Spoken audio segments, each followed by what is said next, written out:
Hello, Sanibonani, Sanibonani. Welcome back. Another one, another live. And it's my third one for the day. Hooray! I think I've got 992 videos on the channel now. So if you have not subscribed to my YouTube channel, please do subscribe. I'm trying to get to 1,000 before the end of the week, but I think we are going to reach this goal much sooner because I am already at 996, I think, 92 or 96. And with the two videos today, obviously, I think I was 92, but I should be 995 when I finish this video. So thank you so much for the support and the love. Please do subscribe to my YouTube channel. And if you are watching from Facebook, thank you so much and welcome as well. But if you are able to watch from YouTube, please do watch from YouTube because the numbers on YouTube really do support my work. And if you have not subscribed, please do subscribe. It is absolutely free. Hi Lebo, yes, you are first. You are number one. Siyabonga Prince Ndwande, you are back. Thank you so much for always showing this channel some love. We really appreciate you. Guys, please do what is tradition on this channel. Sibingelele and tell us ukuthi usibuka ukuphi. Usibuka kuphi nendawo. Today, we've had 2 shows already, and this is our 3rd show. It's going to be very nice. I've got one of my favorite comedians. Not only is he smart, but he is very funny. And you know, comedians so if I've invited him to the channel, and not together West Coast, look Zulu to path. I know what a lot of you have been getting away with together because you're like, no, to wash his hand that they said we must wash our hands. I don't need to wash my body. I don't need to shower. I'm saving water. Guys, that is not right. Mangaliso is here. I am going to welcome our guest. It is first time on the channel. Let us give him all the love so that he can come back. Nomsamdluli, hi Thenjiwe, please ungangibuzi ngomsebenzi. Wena Nomsa umsebenzi wawuthumela igundane impela, you sent a rat. Ngeke. I've never seen someone who's always so free. Thank you so much. I really appreciate the support, but I ngeke.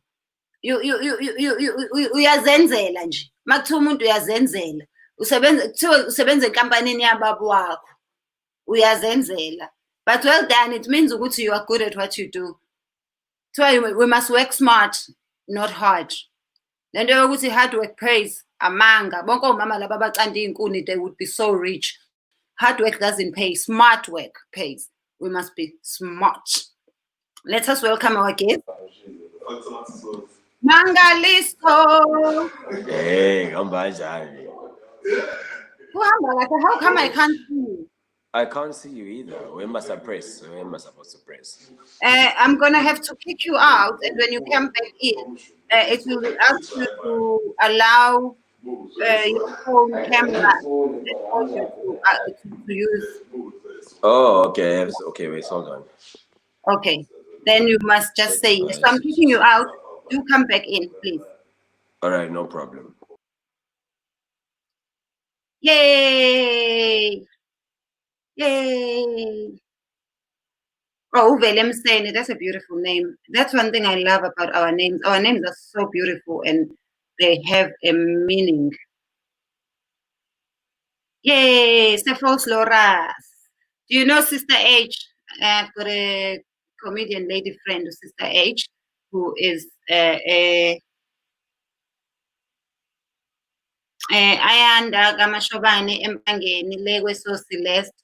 I love people from Mpangeni. I've only ever received love in Mpangeni. Kumnandi kodwa nginestori sabhuti wakhona engangingajola naye eMpangeni. Wayethanda kakhulu ukuhlonishwa efuna ngimthakazele ngisho sesenza ama-indoor games abantu abadala. Hey, ngonixoxela sona ngelinye ilanga leso story abake beze kumashow wami. I'm sure bayasazi. Mangaliso is back, but I still can't see him. Mangaliso. I was checking. It says your device does not allow camera. I don't understand what that means. Your device doesn't support video. What does that mean? What phone are you using? I have an iPhone 6s. If you go to your settings. All right, here. And then go to your camera. Okay, but to my phone settings. Yeah, go to your phone settings. Okay, let me go to my phone settings. Then you go down to the camera. Okay, there was camera, yeah. And then it says preserve settings, camera mode. I must set it on. Live photo, filter. Okay. What are the settings? I'm supposed to go to. Let's keep normal photo, record slow-mo. Okay, let's put my quick camera. But there should be something like with settings. Yeah, I'm in settings right now. General. Okay, hold on. We'll go to general. General, yeah. General. Where is it? Guys, does anyone know how to sort this out?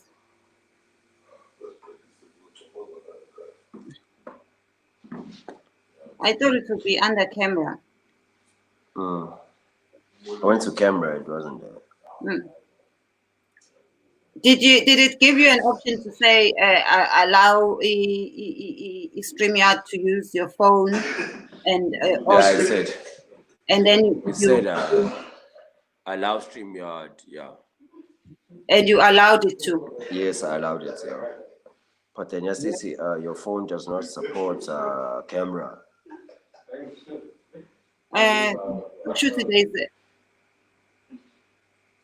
There's something that is on your phone or it What is? Camera.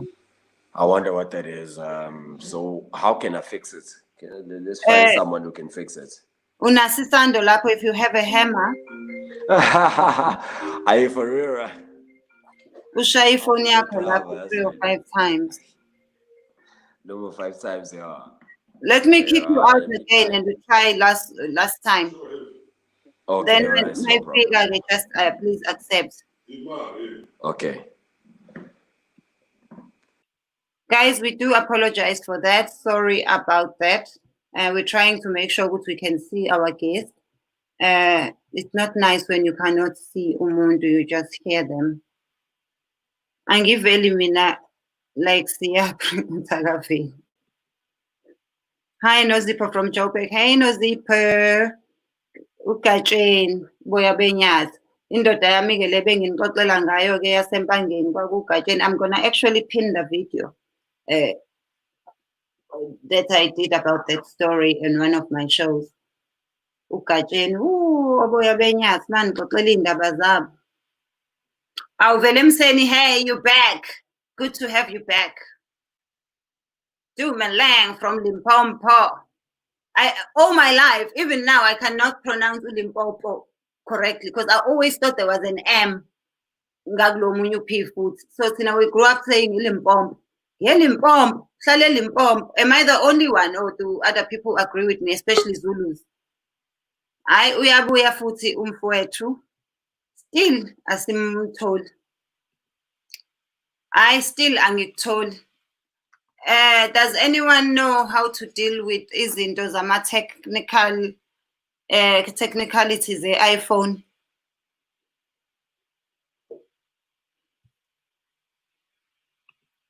Mangaliso, you need to unmute yourself. Please unmute yourself.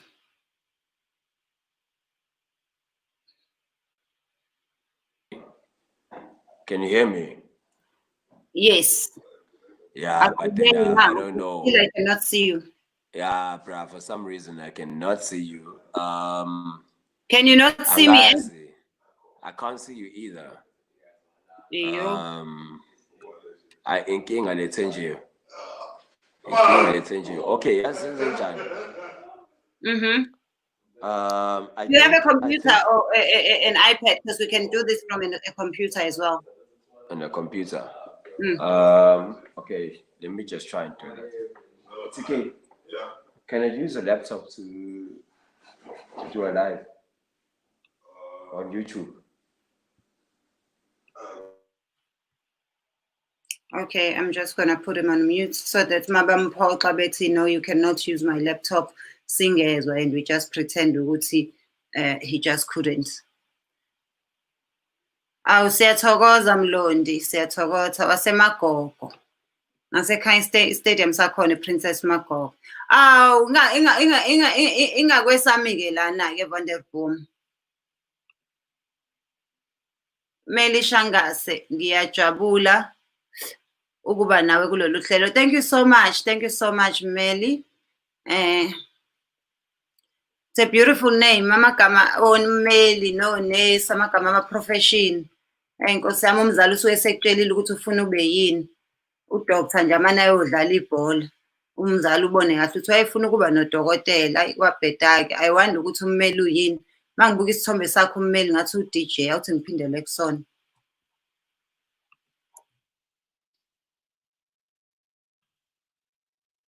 Ummeli angimthembi ukuthi ummeli kodwa. Avuyile Mda from Umtata. That's a beautiful name, Avuyile. I love our Nguni names, guys. I love other names as well, but then I love Nguni names because I understand them. Pagamani Kanyile, you want to be a guest? You want to be a guest and do what? Let me invite you. Come on and tell us why you want to be a guest. You are so lucky because we are still waiting for our guest to log on. So in the meantime, here is a link. It's for Pagamani Kanyile. Please come through and be a guest. Or at least tell us why. It will convince us to give you your whole hour. So do press on the link, Lengi Fagile, and tell us. Come on and join me. Hello, my sister. I'm from Mpendle, Kanovuka. Mpendle. Have I ever been to Mpendle? I don't think I have, but I know of Mpendle. Hey, if I was a kasi rapper, njengabe sengiya rapper manje ngithi Mpendle. Unempandla ngoba uvela Mpendle, abantu basempendle banempandla. Ngiyakuthanda nami wemlondi into ongayazi, kuthanda isicefu ukuba uyazi. Hi Sihle Gumede, ninjani? Oqwabe bakithi. Which phone is he using? He's using an iPhone 6. He says it's an iPhone 6S. If you can assist Meli, please do press the link. I did put the link. Please come through and assist. Please.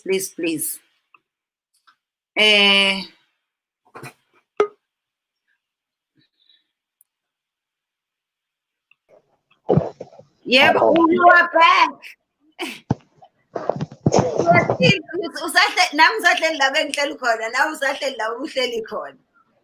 Ngishilo njena ngathi usuku lwami namuhla ngihlele endlini. Yazi ngifike bani. I-level sihlukanisele endlini, shuthi nonyaka nje sowuhlukanisele endlini, ayikho indaba yethu. Ngijwayele vele nangonyaka ma kuhlukanisa unyaka ngithela amanzi ngigeze ngiqede ngiyilalele. Ma ngiqede ingane ukudla akusengimdala. Awuzwani nesiphithiphithi. Eyi nami isiphithiphithi sesibuye singikhathaza. Especially uma ngiyesiphithiphithi engike ngihole. Vele mengisebenza mina ngisebenza zokhona ey'phithiphithini. So it just feels like ngisemsebenzini uma ngisemsindweni. Sicishe sifane. Uncle Happy Boy. Hey, my leadership, Mtuthuko Cebekhulu from Wesakwamthethwa area ekusayini. I love abantu bakaCebekhulu. We had ugogo wakaCebekhulu ngasekhaya. She was the sweetest thing. Why uthisha wami was fresh. I think he was my role model. Uyena wayesifundisa ukubhala. Sasifika nje thina esikoleni sesazi yonke into. Sithi enesineke. What's the problem? I don't know, yes. Mangaliso? Yeah. Kuyahlangana lapha. Yeah, ukhona umngane wami osangihlanganisele la ku YouTube. Is it live stream? Live stream, Is yeah. it live chat or what? It's a live stream, yeah, not a live chat. So now live stream. Sakamani unjani? Yaphila wesisi unjani? Ngiyaphila ukuphi nendawo? Ngizemsinga top. Kwenzekani lapho unjani ukukhathala? Wangathi awuhlukaniselanga nje wena 11. Angithi manje mina ngi-essential work. Ishtade manje nina sekuvaliwe. Manje siphuma umsebenzi sekuvaliwe thina. Amount lento ayikho fem. Ngempela. Usiyabonga President uthi nje bahlala besikhuza eLimpopo. Bayasikhuza nami bahlala bengikhuza abangani bami banda akushoki namanje. Uthethe namazulu sinolimo oluqinile mina eLimpopo. Angikwazi ukuba soft lo PO wasekugcineni. Ulimpopo or ulimpopo? Ulimpopo. Thina siyibiza ulimpopo. Ekugcineni akekho MP. Ekugcineni uPO without the M. Without the M. Hey, but most abantu bathi Limpopo.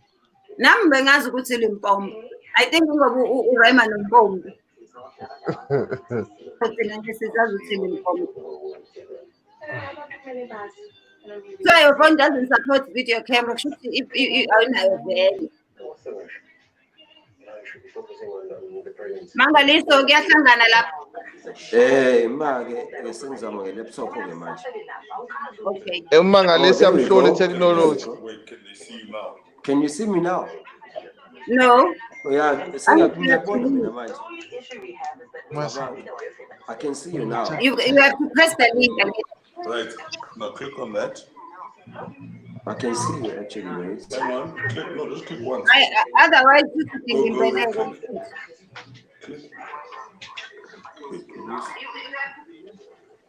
click. So nikuphi nendawo ayi imbongi ngiyayazi imbongi usho wena Khanyile akubiza ngoKhanyile ngathi inyanga yami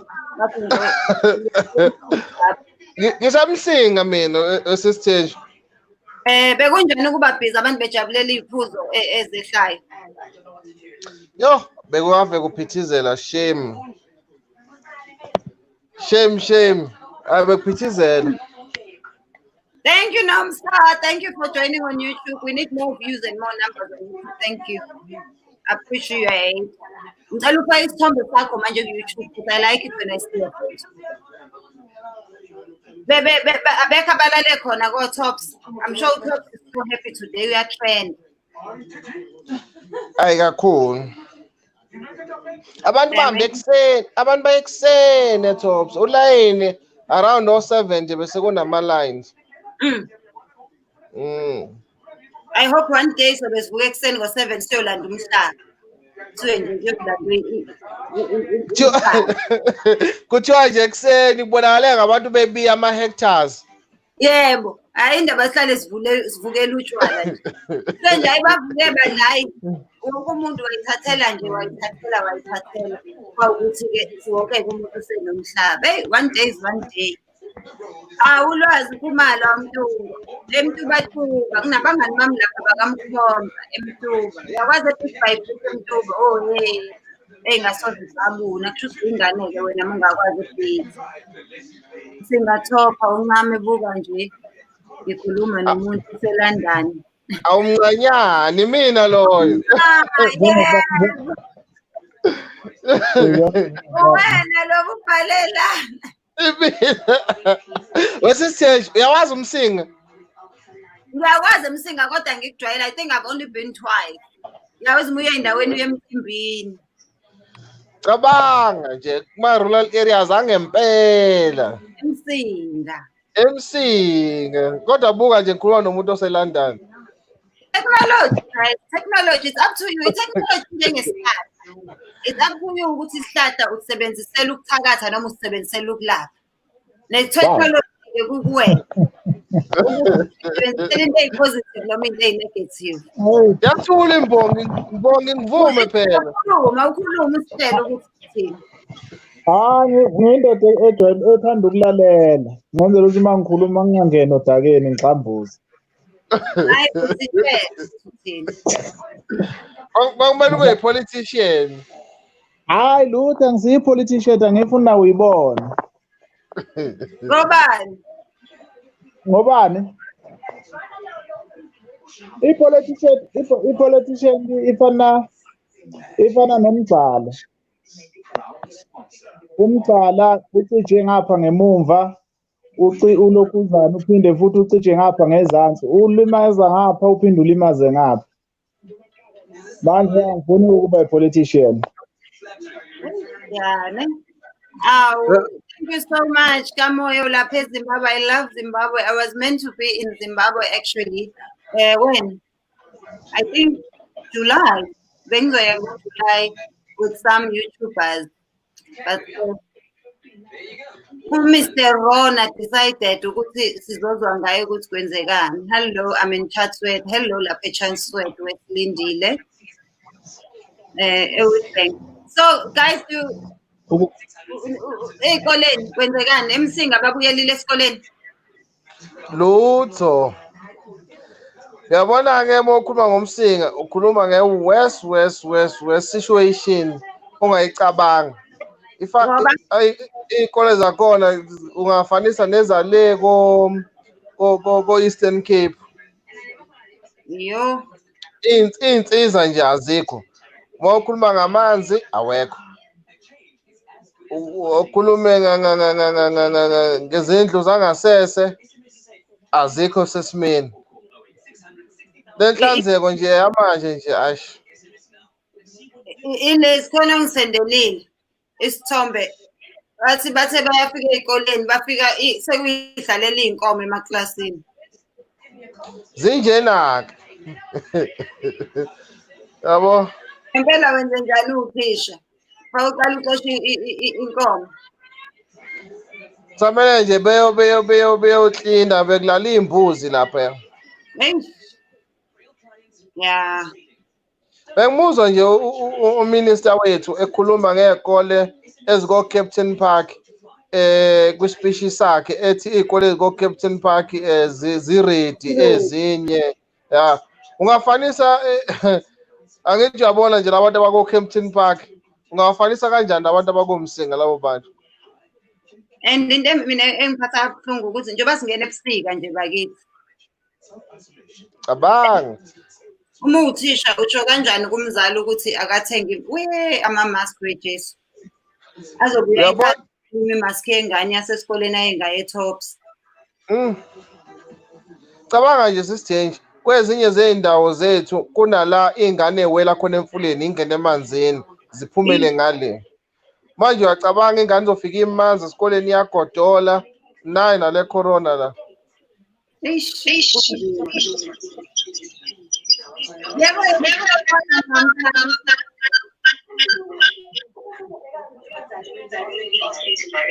Hello. Hello. Hi, Thenji. Unjani? Ngisemanchester sisi.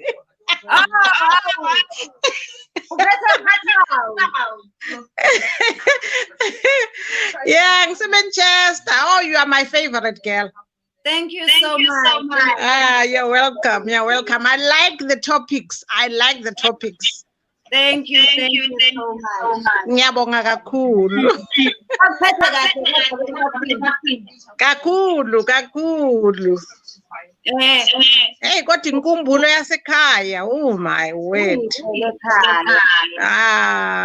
Kodwa I'm hoping ukuthi December ngizobe ngisekhaya. Phela mina angiyumisa uKhisimuzi wasekhaya. Umnandi ekhaya. Ekhaya kuyaphilwa. Yebo. Manje mina ngale ndaba yesikole. Kwenze njani sisi?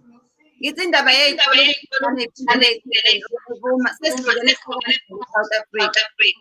Hey, uyazi ngiye ngaba so discouraged mangibona some photos bezisendwe amanye ama friends ami bebonisa izikolo especially in the area la ngakhona.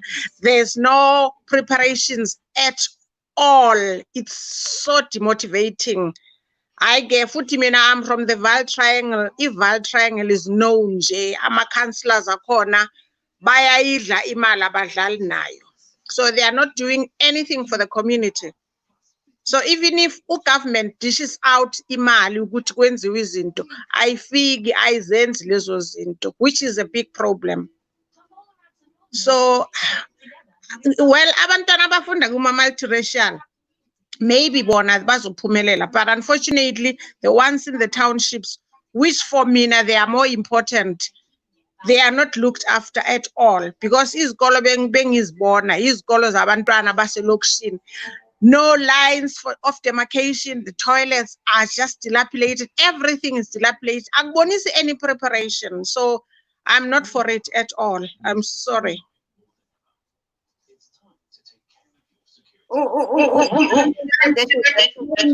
Ukuthi nje hey izikole eMsinga azikho nje, not even close to being ready ukuthi ingane ingaphindela esikoleni. And bona mebe comparisha nezikole zako Kempton Park, ba comparisha nezikole zako Sentin nako Mhlanga. Kodwa bayazi kahle ukuthi nje we are not the same. No thisha bayakhala kakhulu, amanye ama unions athe bangaphindeli, abanye what you call ama districts athe bangaphindeli. It's such a shame ukuthi Mangaliso lesimlindile is having a difficult time logging on, because I really wanted us ukuthi sikhulume naye, because he's a teacher. He is a comedian, but he's also a teacher. And babuyelile bona namhlanje esikoleni. So bengifuna ukuzwa ukuthi bathini, because abanye nezithombe abayivezayo nje bathi asikho ready. So bengifuna ukuzwa yena ke from teacher's point of view, nanokuthi asitshele ukuthi then ke kwenziwani, kuyaqhutshekwa kuyafundwa noma akufundwa. Mbongi uthini ngalento yezikole? Indaba yezikole sisi ilokhuzana ilikhuni kakhulu. Uma ngikhumbula nje kahle izolo ntambama ngithola ucingo ngoba ngikho ekhaya. Ekhaya ise-Vryheid. Ngithola ucingo bengibikela nje ukuthi ingane ayisayi kusasa esikoleni. Uma ngibuza ukuthi wenze njani, bathi cha izimo azivuma ukuthi ingane ngaba sezikoleni ngendlela okukhulunywa ngakhona, akukho okuqikelelweyo ukuthi ingane zizokhona ukuphepha, nokwenziwe akukho sezingeni elifanele ukuthi ingane zingahamba ziye esikoleni bethemba ukuthi ziphephile. Ngakho ukuthi izikole zasemakhaya ezinganakiwe njengezikole zala esikhona emadolobheni. Okuyinto ebuhlungu kakhulu ke leyo ngoba asifani futhi ngeke size sifane.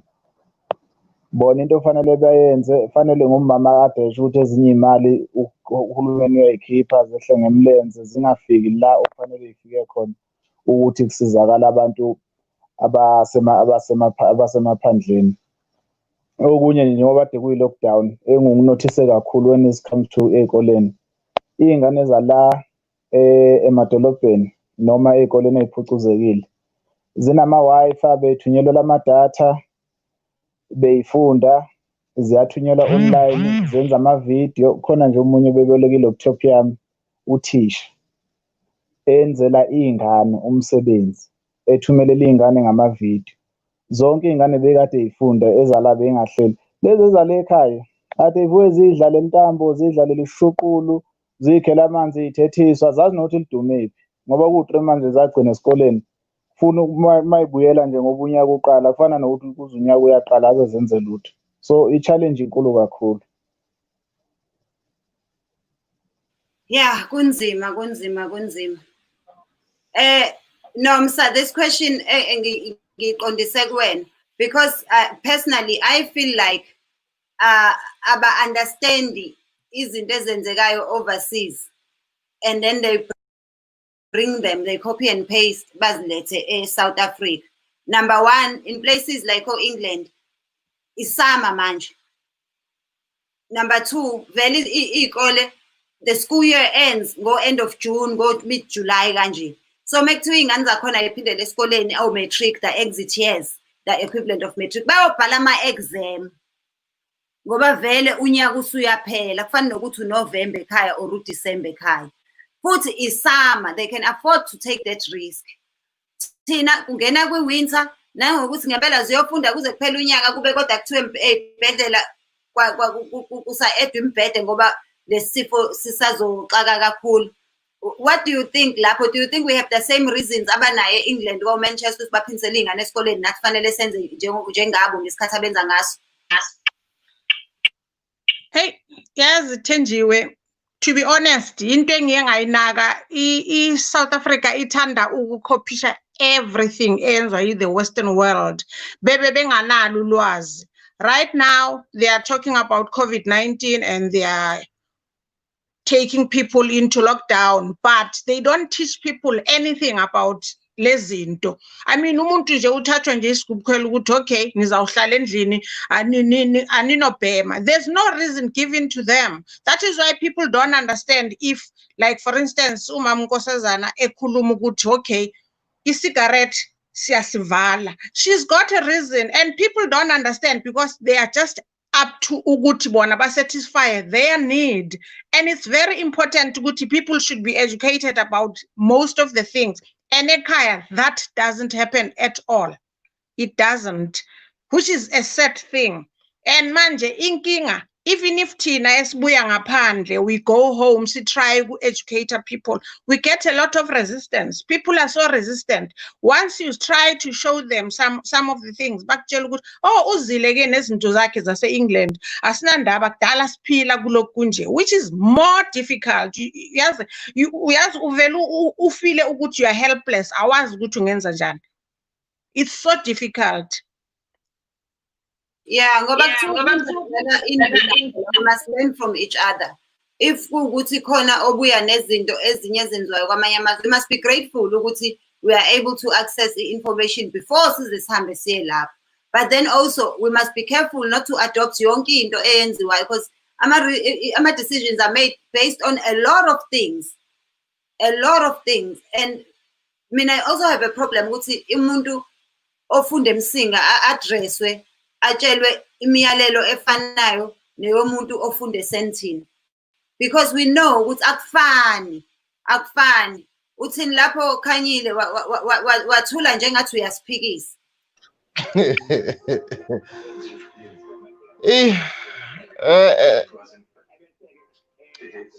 Sisithenji bengilalele umfowethu la imbongi umakhelwane wami useduzane la eFriday. Uthinta amaphuzu abaluleke kakhulu. Angeke ufanise isikole sesemsinga nasesentini. Laba bako Captain Park bakhulume ngokuthi izingane zabo bevele zifunda online and bona makuvulwa njengamanje izikole ba ready ukuthi bemuvele ku term 3. Cabanga ke lezi zakithi zasemakhaya yabona ama holiday ka December mancane kakhulu compare lesikhathi lesi sesihlaliwe. Izingane zasemakhaya azazi nokuthi idumephi, mhlawumbe abanye ama-uniform abo abawazi nokuthi akuphi, kwama exercise abo kusazoba i-challenge, othisha basazoba nama-challenge nje kokubuyela emumva yokuthi kambe sasikade sitheni, sikuphi manje, simuva siya kanjani phambili. I-challenge nje isazoba nkulu, sizama futhi ucabamanga. Nanokuthi-ke uhulumeni inkinga la ikhona ile ndaba yamathende. Le ndaba yamathende kuqashwa umngani wami kuqashwa ikhazini yami kuthiwa ayisupply ngama-sanitizers, ingawo-supply in time futhi ngabe bikho ama-consequences alokho. Kuqashwa umngani wami kuthiwa akasupply nutrition, engasupply in time, vele angeke kube khona ama-consequences alokho. So ziningi izinto ezishayayo thina la eSouth Africa.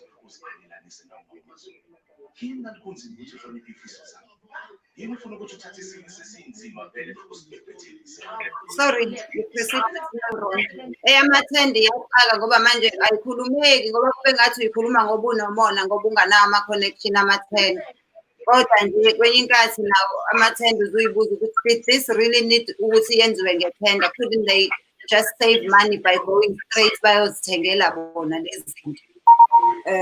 Because umuntu deliver nje amathende ama-sanitizer ey'koleni. Can they hire someone instead of ama-sanitizer a-R9 athenge sethengwa ngo-R100 ngoba nakho I don't know, angifuni ukuyikhuluma yamathenda ngoba kube ngathi unomona ngoba ungenawo. Mhlambe nami ngathi nawo ngawa-understand. Hayi sisithenji leyo ukukhuluma ngethenda vele it's a sensitive issue. Abantu abaningi banzima nanokuthi bekhulume ngayo nje indaba yethenda because it's a sensitive issue. It's very sensitive.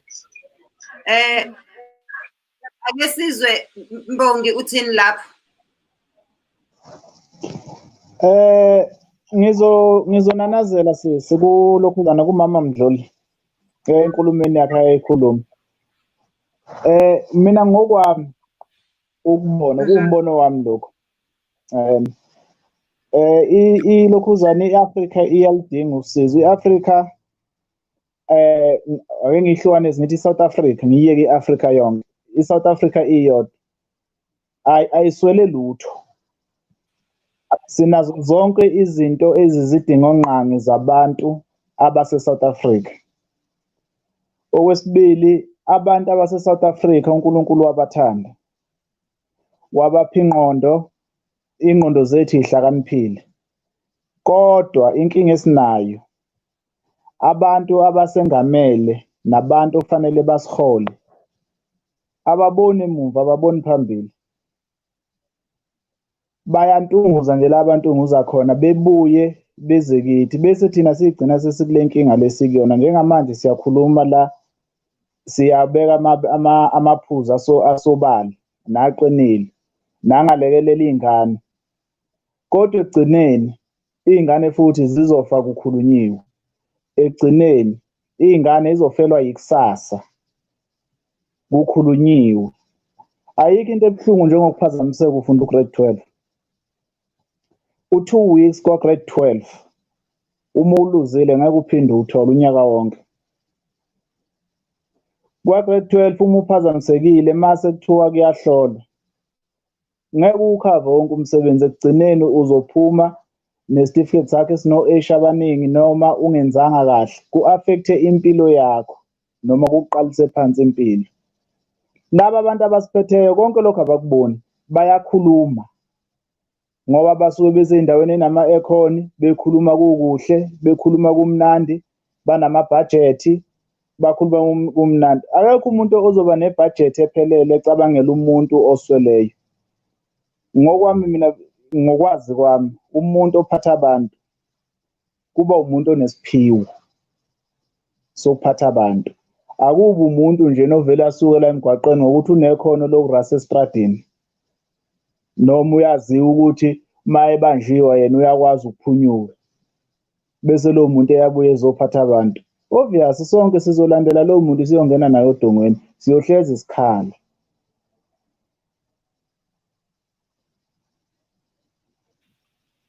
Hayi kunzima.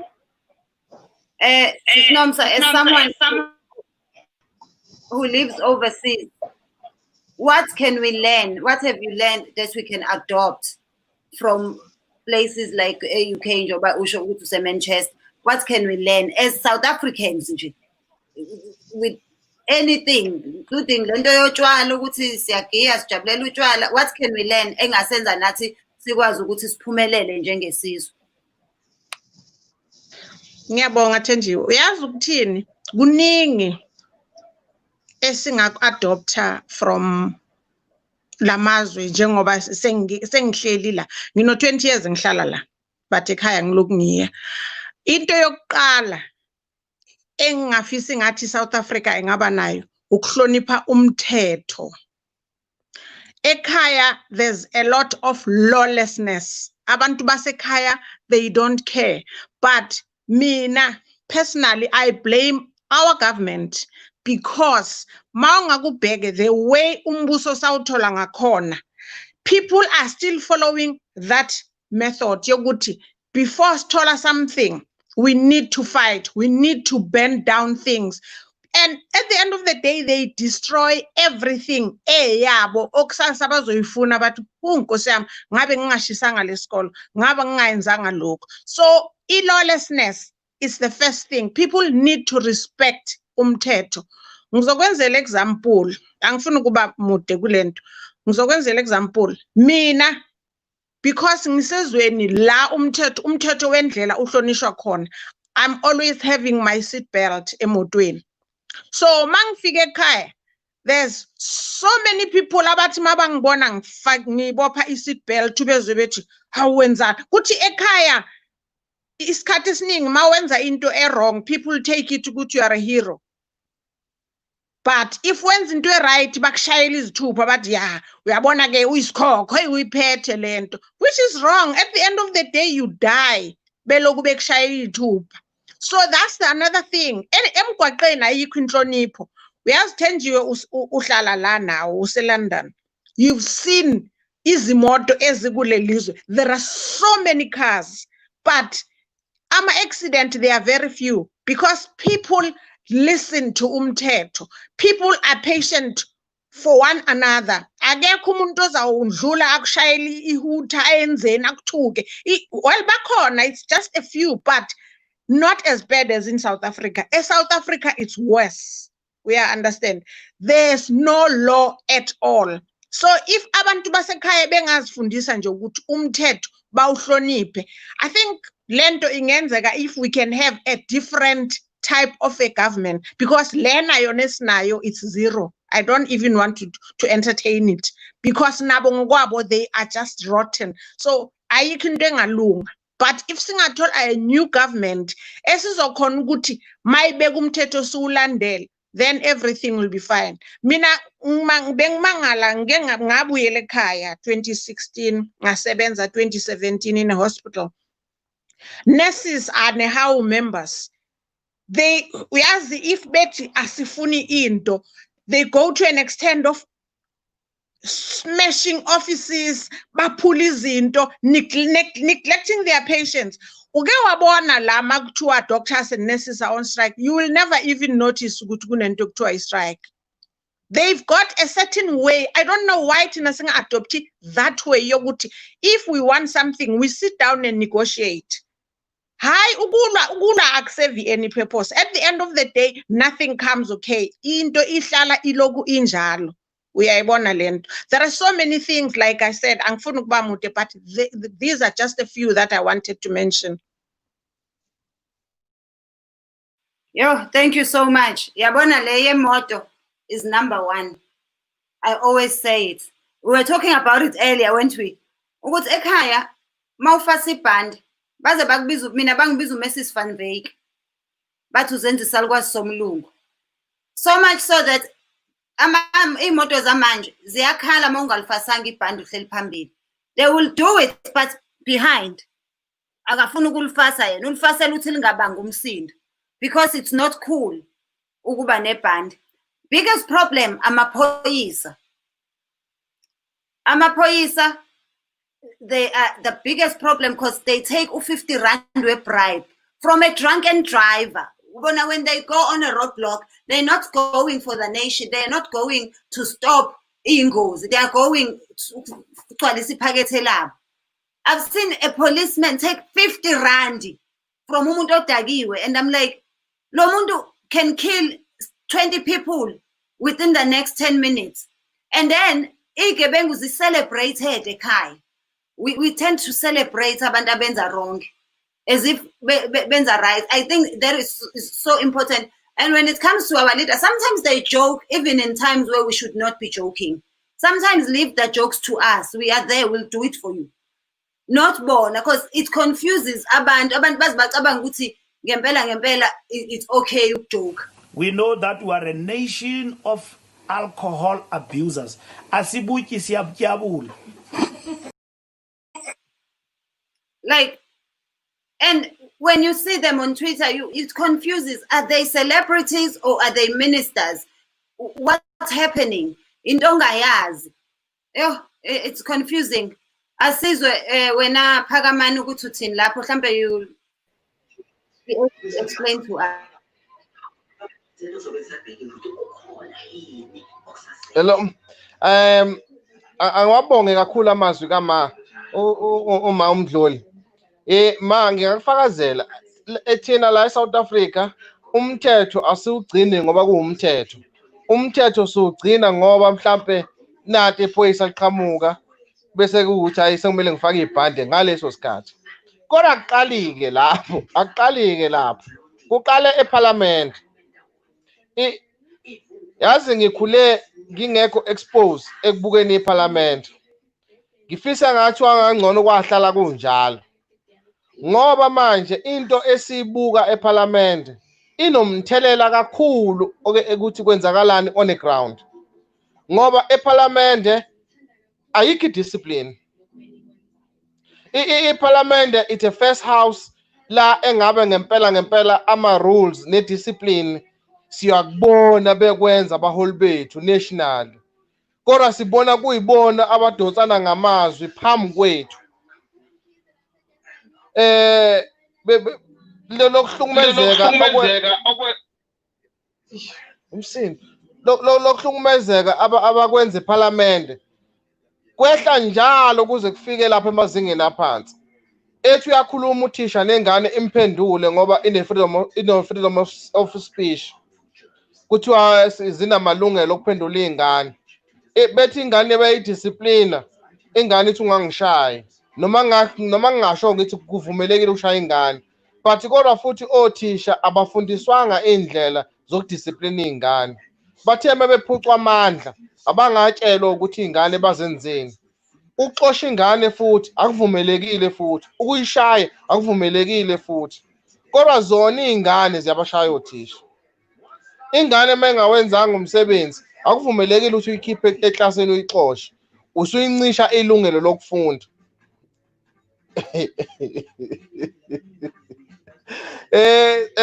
Ma umdloli nawe sisithenji. Kubhlungu ngoba i-freedom ifike kabi kithi. Sayisebenzisa kabi noma asangafundiseka ngayo ukuthi what is meant by freedom. Sisebenzisa nangendlela engafanele. Ilokho sisithenji engaku highlightela khona. Hayi siyabonga. Uyabona nje angikufisa ukuba uthisha eSouth Africa ngiyabonga nazi izingane zakhona. Thabiso, sifunda ngabantu ngento ezenziwa ngemisebenzi eyenziwa ngabantu. Wena ufuna uba yintoni? Lisela. Ufuna uba lisela? Ayini. Uyalazi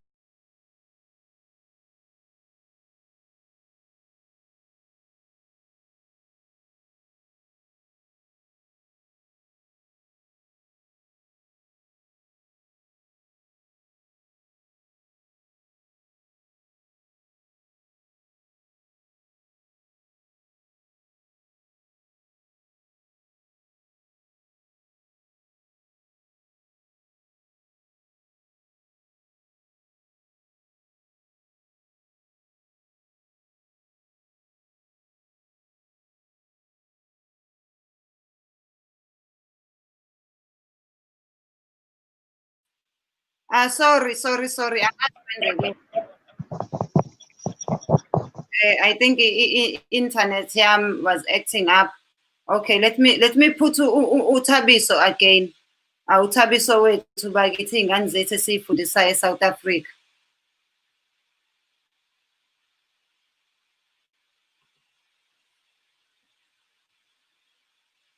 I don't know what's happening with my internet. Ishaya nje i-slow motion engingasazi.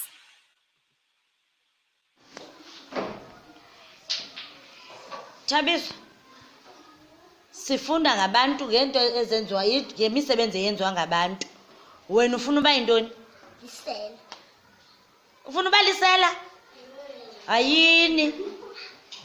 Uyalazi isela? Lenza ntoni isela? Yaba. Ndakubetha wena. Lenza ntoni? Yaba. Uyalazi isela liphelela phi? Liphelela phi? Etrongweni. Ufuna uya etrongweni? Likey. Yep. As a teacher, what do you say? What do you say as a teacher to a child? Ekutshela loo nto. And before you even answer, I must tell you, I grew up KwaMashu. I even did a show called Wrong Role Models.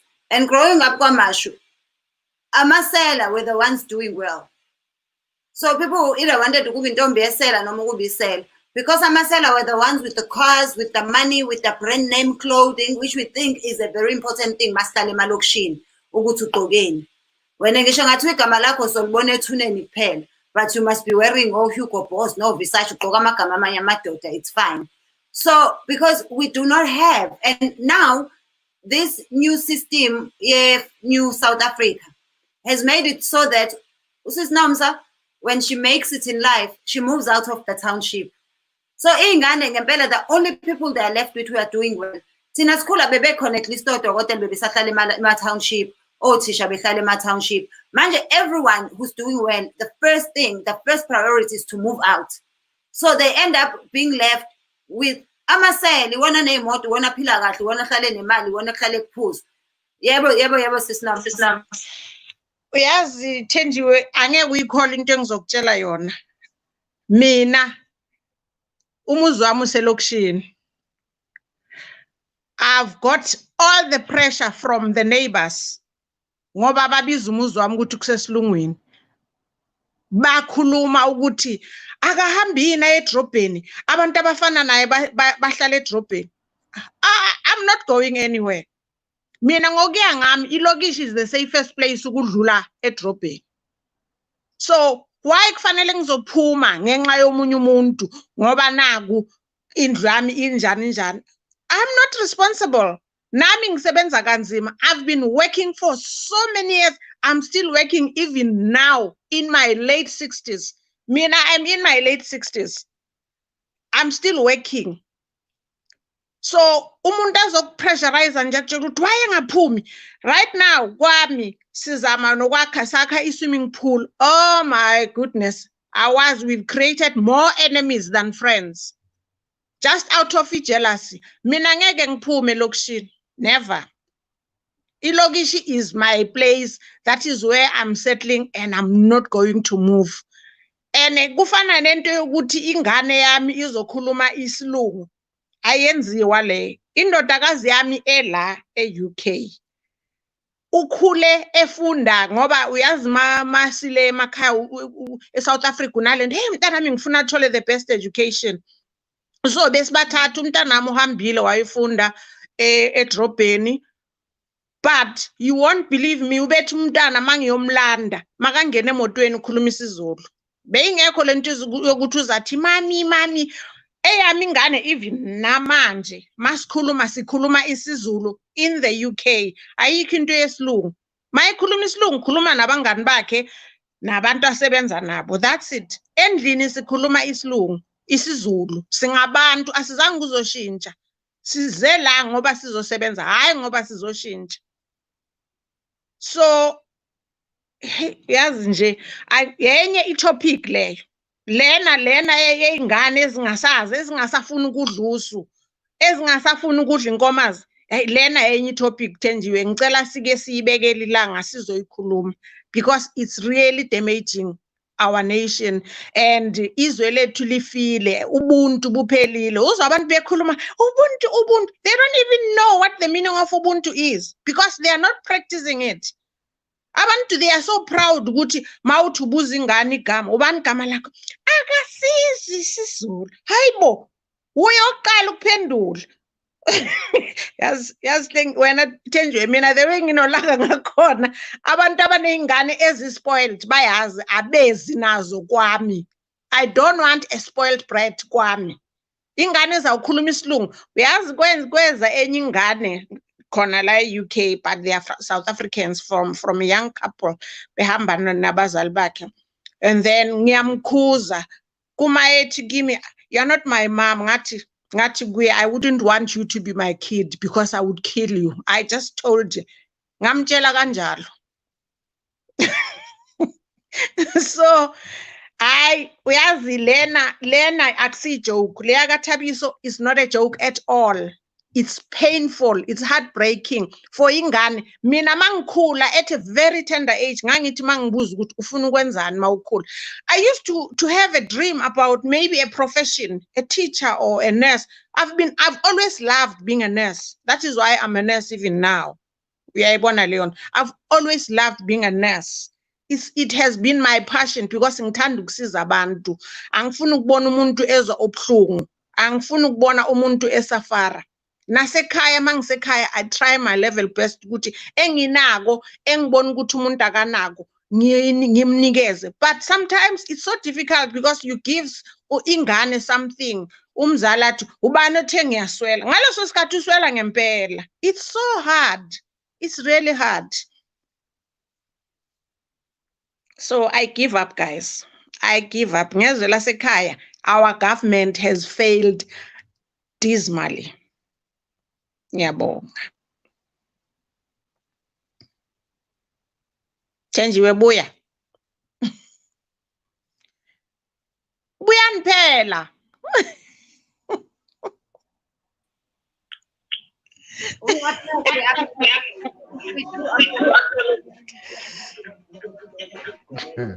We do apologize. I'm sorry, sometimes Mankuluma, I have to mute you. I don't know what's happening with this sound in Namhlanje. But coming back to you about izinto ezenzekayo ekhaya, you mentioned ukuthi abantu abasayidla inkomazi. Wena uhlala eManchester awuzazi izinto ezisiphethe ekhaya. Wagcina kusakhona inkomazi. Sidayiselwa ama-China manje. Ama-China adayisa inkomozi. Ey'tolo uthi uyafika kwinkomozi. Kuphethe ama-China eSouth Africa yonke. It makes you wonder ukuthi why are we not doing these things ourselves? Why are we relying on abanye abantu bangaphandle ukuthi bazosakhela izinto zethu? Yet sithe zethu as a tradition, cultural. And then abelungu, when it comes to language, bayasidlula manje bazosihlula. We had a show with abelungu abakhuluma isiZulu njengawo. Nangu nje omunye umehle mamba. And it's embarrassing because yena kuqala uhleka iy'ngane zabantu ukuthi wena indaba ungasikhuluma isiZulu. Hawu mina ngeshwela kutshothi wathi uyangithanda kade udlala ngami wena udlala ngami Mzothi undawo.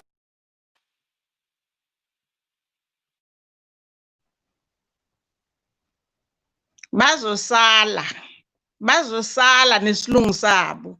Abelungu bafundisa into manje. Bafaka neziphandla. Uyazi bafaka neziphandla abelungu. Laba ongcwele ene into emosha kakhulu Thenjiwe lamasonto abazalwane alahlisa abantu amasiko. I'm sorry bangamani bathi nginjani abazalwane, but they are the lost nation. They are so lost. Mina ngibuyele, uyazi I'm learning more about amasiko esintu. Ngifuna ukubuyela emuva manje. I want to be umuntu like okhokho bami. I'm even following uBabu Credo Mutha noma engasaphila. I even bought his book manje. I'm reading it. Uyayazi incwadi kaBabu Credo Mutha Indaba My Children. That's the book that I've bought, and I've bought it in the UK, and I'm in their group. They are complaining good in South Africa. That book is not there. It's not available. So I showed them. This woman was so sad.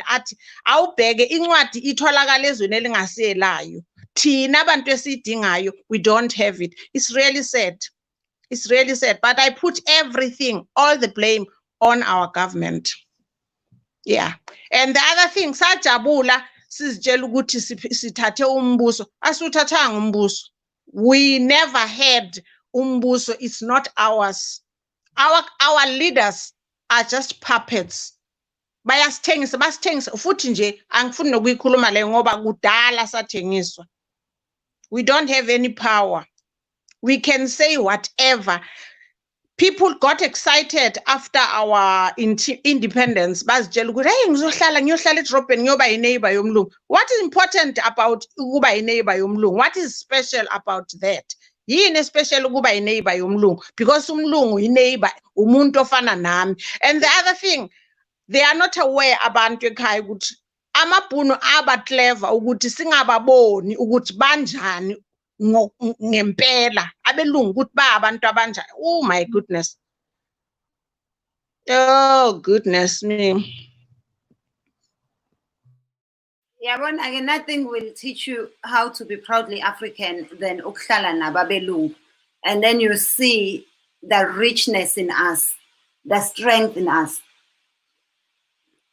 And you will remember ukuthi noma ungazenza umlungu kanjani, kodwa musuhleli nabelungu, the first thing they see, before they say a lawyer, before they say a doctor, they say an African. And abelungu, once you become their true friend, you will know ukuthi, kanti this is what they think of us.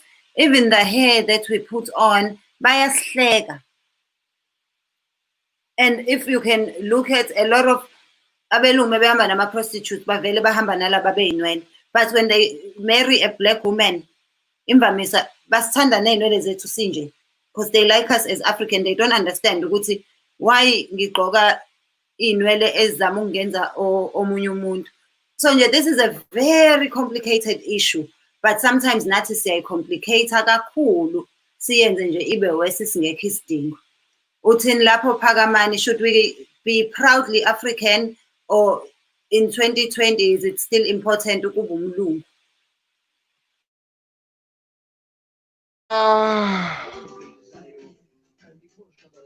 Yeah. Sisithenje. Kodwa uma usumshonisephi athi sakhuluma mnandi kangaka. Ngicabanga ukuthi kubalekile ukuthi sisitike kokwethu nesikwazi kangcono. Kodwa ke into eshayayo ukuthi sikhule ngesikhathi ibackground isitshela ukuthi kumele ngibe uqala umuntu oqala endaweni, kuthiwa njengoba mangikhula mina endaweni yakithi ngikhula ngazo ukuthi ngizonconywa ngokuthi ngibe oqala ukuba yi-civil engineer, ngibe uqala ukuthenga imoto ewuhlobo lokuthi, ngibe uqala ukwakha umuzi kube uhlobo lokuthi, ngibe uqala ukufaka ama-aluminium, ngibe uqala ukwenza ukuthi, yabo, bese lokho kuwutshela ukuthi ungcono ukunabanye abantu. Mawubona iy'ngane zakho zikhuluma isilungu endaweni, utshela ukuthi zingcono iy'ngane zakho kunezinye iy'ngane zakamakhelwane, ngoba nakho ezakho zikhuluma isingisi kangconywana ukuney'ngane zendawo, ngoba mhlambe zinemfundo engconywana ukona lezo ngane zendawo. Isilimazileke leyo nto leyo ukuthi sikhompithe thina nabantu bakithi, sikhompithele ukuthi ngoqala ukwenza ukuthi, ngoqala ukwenza ukuthi omnyama, ngoqala ukwenza ukuthi omnyama, kukwenze lokho engathi ungconywana wena noma usungcono kakhulu-ke ukunabanye abantu, bese ulahla lokhu kwakho-ke manje. Kwagcina kulahleka. Kuyathusa ngempela. Yabona nina Sisithenje, nihlala phesheya, kodwa isiZulu enisikhulumayo iyona lento esifikisele nama-breadwinner, abantu basebethi bona bayagqilazwa emakhaya, bese uyaxwayeka ukuthi ubuntu bona basebushonaphi. Uma ukuthi wena obe nenhlanhla ekhaya yokuthi izinto zikulungele, kunzima. Uthini siya kuleyo ndawo? Kunzima guys. Sisithenjiwe, ngiyabona silokhu okukhulunywa ngakho kujule kakhulu, futhi kuvusa nanolaka. Mina entweni engingahambisani nazo angivamisile nanokuhleka. Umuntu uma eseduze kwami phela ngabaleka ngishiye, asuke naseduze kwami. Yabona nje umama, ngoba ungcono ngoba sikhuluma namuhla nomuntu ongekho eSouth Africa, ongaphesheya kodwa ebengwase South Africa, eveze ngokusobala ukuthi ulimi lethu thina amaNguni lubaluleke kangakanani, futhi nokuthi abantu abaningi izinto ezenzakalayo abazazi ukuthi kwenzakalani. Ngike ngasebenza eSun City, eRustenburg. Kuyodwa into engayifunda laphayana, bonke abelungu abebefika lapha beqhamuka Australia, Switzerland, America, into ade befike benze yokuqala bebefike bethi befunda igama elithi sawubona, bethi yebo njani, bethi ngisacela usizo as bengama-tourist ase-South Africa. Bese wena use-South Africa uhlulwa ukuyigqaja nokuyiqhenya ngolimi lwakho, uhlulwa na ukukhuluma ulimi lwakho, uhlulwa na ukugcina ulimi lakho, ugcina usiko lakho. Into oyenzayo uvandaliza yonke into ekhona. Okhokho bethu thina nomkhulu bashiya besibekela izinto obala, besikhandela amasiko ethu ukuthi thina sizukulwane siwaqhube, kodwa thina siyawadukisa. Umama ngivule okukhulumayo, ngivumelana naye kakhulu. Uma njengamanje mina ey'nganeni zami, uma ngingaba nesiqiniseko sokuthi iy'ngane zami zikhula ngendlela yokuba umuntu omnyama, even zisifunda isiNgisi, ngoba khona la ziyodinga khona impilo ngokuthi kube khona ukuxhumana okuthizeni, kodwa okulisiko ungakulahli. Kuyimanje kunencwadi engiyibhalayo, isihloko sayo sithi ubuso bomhlaba. Okunye ukubhalile incwadi uthando lokuthi ngigcizelele ulimi lwesiZulu. Abantu ababhalayo sebebancane, abantu ababhala ngesiZulu bancane. Ngicabanga ukuthi uThenjiwe uzomazi, kunobaba uMzwakhe Mbuli ola eGoli, une-academy. Kwi-academy kaMzwakhe Mbuli ukuthola ukuthi maybe masine-meeting nabo zama-members e-academy siba 18, but umuntu osebenzisa ulimi lwakhe bawu-2%. Abasebenzisa umuntu ulimi lwakhe, umTswana, umSuthu, umXhosa, 2%. The most basebenzisa i-English okungasilona ulimi lwabo. Lokho kuchaza ukuthini? Kuchaza ukuthi ulimi luyasilahlekela kakhulu. Ukulahlekela kwethu ulimi yikho lokho kwenza ukuthi sigcine thina abantu abansundu singazi lutho. Sigcine senza izinto esingadalelwanga zona, sigcine senza izinto esingazazi ukuthi ziqala ziya kuphi. Ekugcineni bese sikhala njengoba sikhala.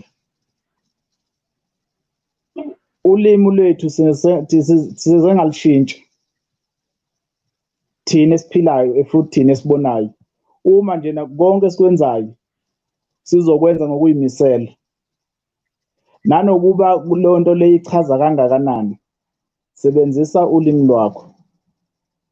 Umuntu uma engalwazi ulimi lwakho lolo olukhulumayo, muchazele ukuthi uchaza ukuthini. Akeze ugcine echazwa ile nto okhuluma ngayo, uzogcina echazwa u-understand your language. Uma esechazwe lokho, uyena usezochazela abanye ulimi njalo bese kugcina kanjalo, kubuya isithunzi sethu. Ngoba njengamanje isithunzi sethu akukhulumeki indaba yaso. Uma muke wakhuluma ngo-0, lowo 0 ngi-add omunye u-0 ku-government wethu, ngoba ibona abantu abasilethela amanzi ngomsele, bese kugcineni ingathi amakhanda asiphili. Hhayi ukuthi asiphile emakhanda asiphila saka.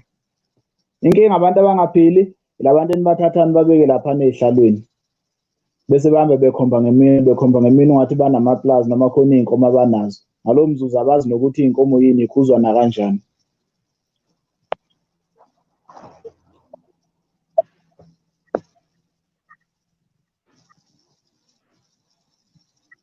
Awendlulele wabanye sisi.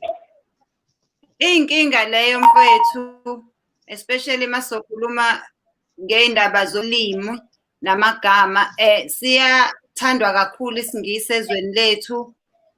Even amazwe akhelene naye i-England. No, sasicela ubuye bo. Please come back, we miss you. We need you back. Even amanye ama-country akhelene naye i-England. Abasikhulumi isiNgisi, o-France, obani. Thina bese kuthiwa ngoba ngesiye ndawo, mesingasikhuluma isiNgisi. Mina nje number one, I've always had a problem with abaholi bethu ukuthi it would have been for me so powerful to claim back their names, have their African names, drop their slavery names. when we get freedom. Especially when you find out how these names were given. Starting from our number one, Utata. It was given by a missionary teacher. It's not his father's given name. Why didn't he go back to his name? I think a name is such a powerful thing, and it will make such a statement. Uguti, have igama lakho. That alone will make us respected. I'll figure France, or a German to president, so that amangisi ezokwazi ukumpronounce. Kwalokho kusitshengisa ukuthi sisakhothama kubona. We're still making things in life easier for them. I don't know, uthini wena lapho Phakamani, especially when it comes to things like language and the names we use. Sister, Sister, ngiyamvumela umfowethu siyami. We are a confused country. Uyazi la mosakhuluma ngendaba yamagama ne-language. La eSouth Africa sikwazi ukuqasha a national coach we-team ongasazi ulimi olodwa kulama official level languages esinawo. Umuntu okhuluma isiFrench noma okhuluma isiTaliyane sithi akazocoacha i-national team. Already ku-national team sikhuluma ilimi ezu-11. Uyafika naye uzokhuluma isiTaliyane. Usamele etholela utolika. Sizwe eli-confusing ngale ndlela kakhulu. Uye ko-Brazil. eBrazil bakhuluma ulimi olulodwa. They are doing well, they are excelling ebholeni. Uye eChina bakhuluma ulimi olulodwa.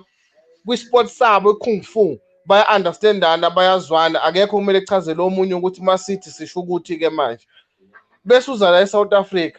Kwathina nje kusamele mina ngi-understand isivenda or kwamina kusamele ngi-understand isipedi. Siso-2 nomuntu wakithi la eSouth Africa singaka-understandani so-2. Sakumele si-understand isiTaliyane-ke manje. Ihlukumezile lento kakhulu. Angazi singayilungisa kanjani, kodwa kusezandleni zethu-ke manje. Uthe umfowethu imbongi, kusezandleni zethu thina esibonayo ukuthi silungisele igeneration ezayo. Ukuthi-ke thina akube isizukulwane sethu sokugcina esiconfuse. Laba abazayo sizame ngendlela ukuthi sibalungisele. Siyabonga ma bese sikhumbule. Ma sikhuluma indaba ye-language la. Ukuthi i-challenge kangakanani. Bengisa-highlightela uSisithenji nembongo ukuthi la eSouth Africa sikwazi ukuqasha u-national coach we-football webafana okhuluma isiTaliyane, yethi kodwa sinama-languages awu-11. Kwathina sisodwa sizwane. Sizo-edwa enye inkinga futhi kusamele itolikelwe, kodwa si-expecthe ukuthi izwe lethu li-excele noma lenze kahle.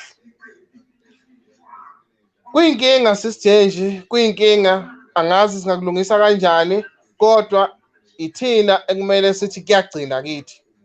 Akusaqhubeki, kuyagcina kithi.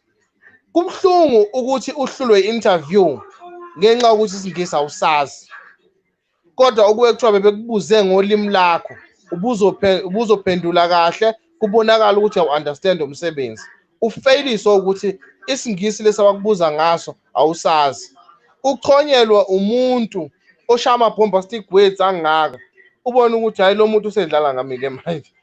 Ekufailisa i-interview ngenxa yesingisi nje sisodwa.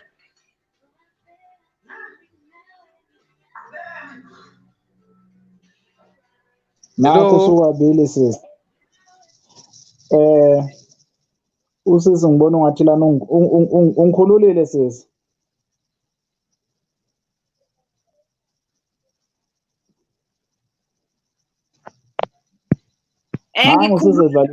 Ngifuna ukuzwa ukuthi uthini wena ngalokho. Angikujombe futhi sekusisinom kade simkhumbule. Ya ungilokhuzana. Ungandlulela kuyena sisi. Guys, uyazi ukuthini? Kunento engifuna ukuyisho. Uyazi abelungu the way bekhona ngakhona ukufunda ingqondo zethu. Firstly, they killed uSteve Biko because uSteve Biko was teaching black people about black consciousness. Ukuthi uzithande ungazizondi, because abelungu basifake lento yokuthi mawungakubheke umbala omnyama uhlanganiswa nento enegative yodwa, yonke into ihlanganiswa nento emnyama.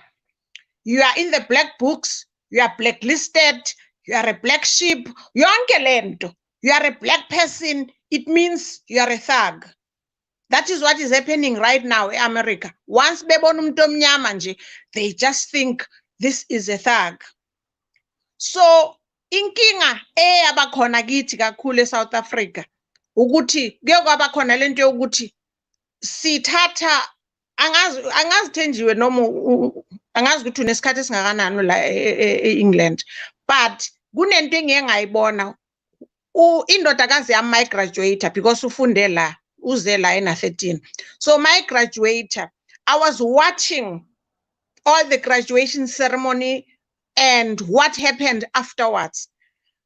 Ngabona enye into uyazi ukuthi i-degree ukugraduate la eEngland it's something abelungu abanganandaba nayo.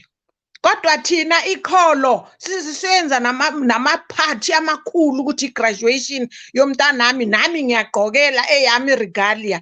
Kuthi abelungu basenze ukuthi si measure our intelligence ngokukhuluma isilungu. And ukukhuluma isilungu akusho ukuthi uhlakaniphile. The other ngicela ukukuvala nje kancane lapho, ukukhuluma isilungu akusho ukuthi uhlakaniphile. There are so many homeless English people here in England abakhuluma isilungu basikhiphe ngamakhala. Yeah, uqinisile Thenjiwe. Enye into bengithi ngiyayisho ukuthi njengoba sikhuluma lento yesilungu, abantu banalengqondo, that is why abantu bethatha ingane zabo bazise, but into ebuhlungu ukuthi mabazisa kule ikolo bayenzani, benza ukuthi izingane zikhohlwe ngolimi lwazo, kuthi nje ingane ayisafanelanga. And then mawumbuza why ungakhulumisa umntwana isiSuthu or isiZulu whatever language ezisetshenziswa ekhaya, umuntu athi hayi esikolweni abelungu bona ngokwabo yibo abasikhiphayo kule sintu sethu. Uza umuntu ethi hayi esikolweni bathe sifanele sibakhulumisa isilungu ukuthi isilungu sabo sizoba right ngoba naku umkhulumisa isilungu. No, it doesn't work that way. But nathi siyayivumela leyo nto, sizibulele thina ngokwethu, sizibulele. Uyazi kusesekude mangabe sifuna ukubuyela emuva kuzothatha isikhathi. In the first thing okufanele siyenze, kufanele sibuyele ebuntwini, sibuyele enkolweni yethu. Mina ngazi ukuthi umuntu okhokho bethu bebethandaza umveli nqangi, umuntu omnyama since emazi uNkulunkulu from scratch, akusinto efike nomlungu. Umuntu hey manje I'm muted again, lento iyangifreezer ihamba ingifreezer. Then I saw some comments la umuntu ethi usisinomsukhamisele. Yeah, I was frozen. So uyazi inzima lento. I think this thing like abelungu besho ukuthi charity begins at home. Umsebenzi wethu thina abazali ukuthi abantwana bethu ingane zethu zihlale zizazi ukuthi zingobani, because into engihlale ngiyitshela abantu engiphila nabo la ama South African anezingane esezingene kulomkhuba wabelungu ukuthi uyazini ingane yakho kufanele uhlale uyikhumbuza ukuthi iyohlala ingumuntu, because umlungu ngelinye ilanga the very friends babo abathi ama friends ababelungu, they are the ones ababakhumbuzayo ukuthi no phela ungakhohlwa, you are not one of us, you are black. Mina nginenhlanhla, uyazi I'm so lucky nginenhlanhla. Indodakazi yami ayikazi iqoma umlungu because she knows how I feel about, even now udata a black guy, even if it's not a South African, but he is black, which is what is most important. And the other thing, ingane yami ayikaze ibe nalento yokuthi inama friends abelungu zange since wafika kazange abe ne-friend yomlungu abangani bakhe bonke ama South African and Zimbabweans. So kukithi thina abazali ukuthi we should instill ubuntu einganeni zethu. Ubuntu is very important and ingane zethu zibulawa yithi ngoba we don't put that in them. Sibathengela ama-happy sibafake babe ney'nwele ezixakile. Uyazi nje konakele. So thina abazali we need ukuthi sihlangane. Mina igama lendodakazi yami it's Muleboheng, it's a Sotho name. Uyalizwa lide njani? But we cut it short, we say it's Lebo. And esikoleni bebethi mabambuza awunalile igama lesilungu because ngidecide ukuthi I should get away with a slave name. That's what I say to them. I don't use a slave name. Those were the names abelungu abephoqelela abazali bethu ukuthi umntanakho because bebebiza abazali bethu ngokuthi abehedeni. Angithi bebethi mawunganagama leli labo lesilungu kuthiwa umhedeni. So kufanele ingane ibe negama lesilungu futhi kakhulukhulu besilandelela namagama aseBhayibhelini. Which is the name that I hate. Angilifundi nje igama lami ngeke nginitshela. So ngiyengimangale a young person mayinengane azoyibiza uthola ingane igama layo uNewo but because usesebelungwini ufuna uku-accommodate abelungu it's Niwo yani ngoba uNewo why ungathi ingane uNewo or igama lengane uLihle. No, uzabebiza enye into nje ufuna uku-accommodate abelungu. Why thina kwafanele sihlale si-accommodate abelungu kuyo yonke into? They need to learn. Mina uma sengidiniwe emsebenzini ngivele ngikhuluma isiZulu. Bangibuza, "Nomsa, what are you saying?" Ngithi ngisho njengoba ngisho. So people, yazi ingathi le group ingaba inkulu. Thenjiwe ingathi you can bring such topics. People should listen. Sibone ukuthi what really needs to be done for our kids not to be damaged. Aba ingane zethu zimoshakele, zonakele ingane zethu. And if you are not strict enough, ingane yakho izophuma nje endleleni. Mina ingane yami isangazi ukuthi ngingumama, nginomfana omdala ekhaya who is 43. My son is 43. He still respects me. He will never talk back to me. Akangiphenduli noma ngamshouta kangakanani akangiphenduli because indlela engibafundise ngayo. So asibambaneni bantu sizame ukuthi ingane zethu ziye ukuthi I hate you mommy. Uyayazi leyo nto yabangane zela ezizathi mawuthi uyayikhuza ikutshela ukuthi I hate you mommy. How can ingane ingakutshela ukuthi uyakuhate umzali wakhe? It's wrong. It's wrong. So multiracial schools on the other hand were a con to us. They were no, they what is it, pros and cons? There are pros and cons. They have they have their pros and cons. But zine kulungile zinokungalunganga and mina ngibona ngathi okungalunganga yiko okuningi because ingane eziningi ezifunda kuma multiracial zidla ama drugs, they zenza zonke izinto because they try to experience everything. Ekubeni ingane zabilungu ziyathula zibabuke zibahleke. Guys, let's do something. It's so difficult. I'm always telling my son ukuthi ungadlala nabelungu bakho yena is mixed race ubaba wakho umlungu, and I always tell him ukuthi ungadlala nje nabelungu bakho but you must know ukuthi, and he's 15 now, excuse me, so he's a teen. Ngiyamtshela ukuthi ungadlala nabelungu but you must know ukuthi if there's any danger wena bayokufaka kuqala. If you do anything naughty as a group of boys, when you are guilty, you have to prove yourself innocent. When they are innocent until they are proven guilty. And athi methu ubaba wakhe hayi wena uyathanda ukukhuluma ngokhala ngithi mina it's the reality. If the slavery bus came to pick us up, he'll be picking cotton with us. He'll be picking cotton. So nje anything with black is black. They would never say ukuthi hayi ubaba wakho umlungu hayi umlungu. He's there in the field picking cotton with us. So you must never ever assume ukuthi just because uhleli nabelungu, just because ubaba wakho umlungu or umlungu. To them you are black first.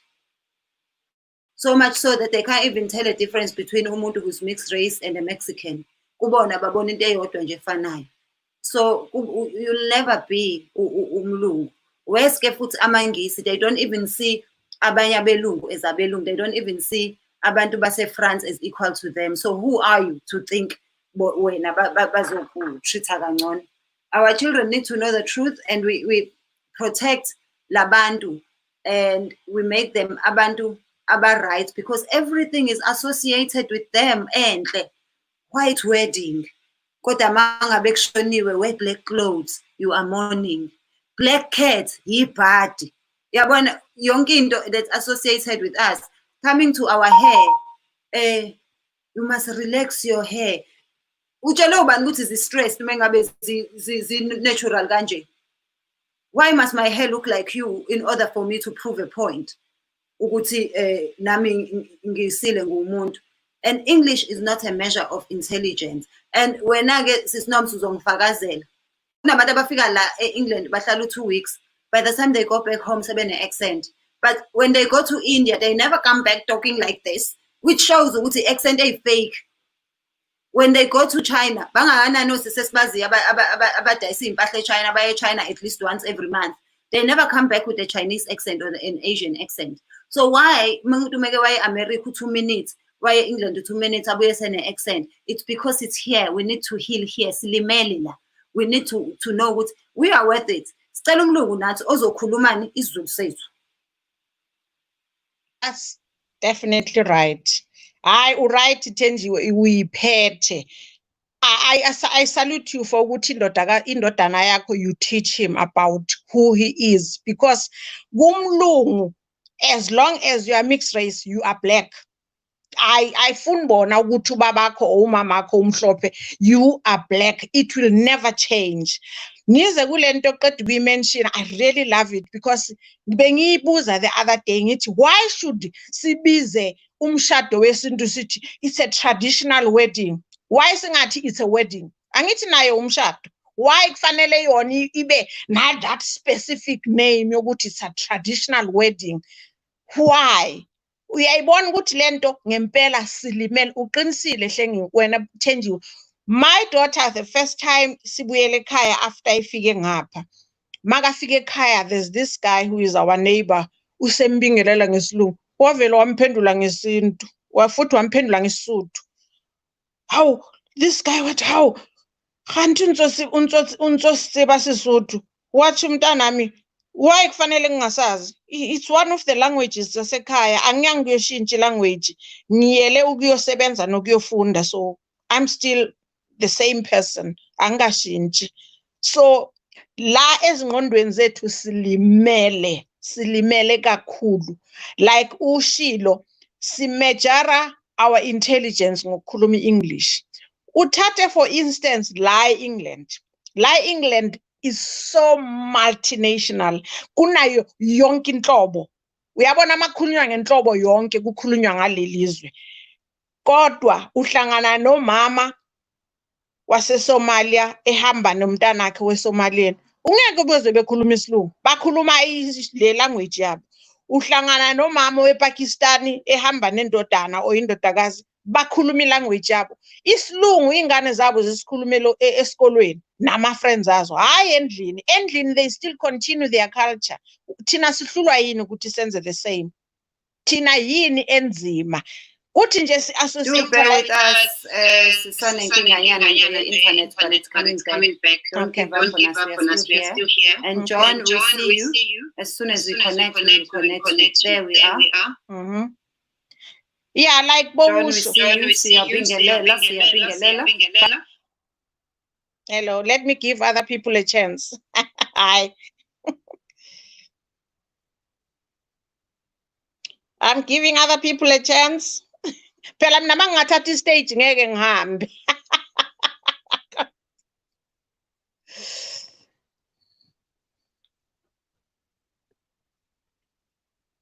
Thenjiwe,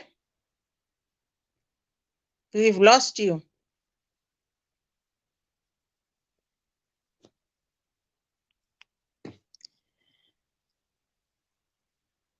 You are muted, Pagamani, so angikuzwa.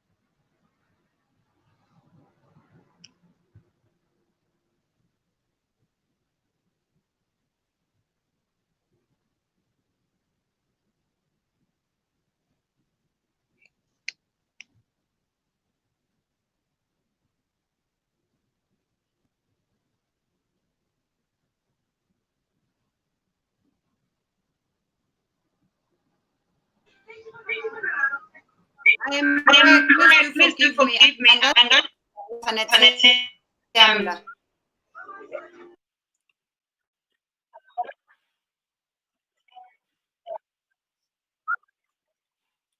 Can you guys hear me?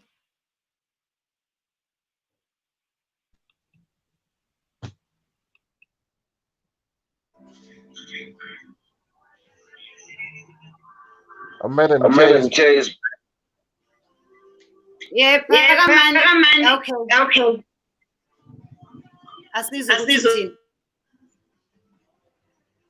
Oh, sorry, before you start, John, please come back. I don't know what happened. I was trying to put you on. Please do rejoin us, John.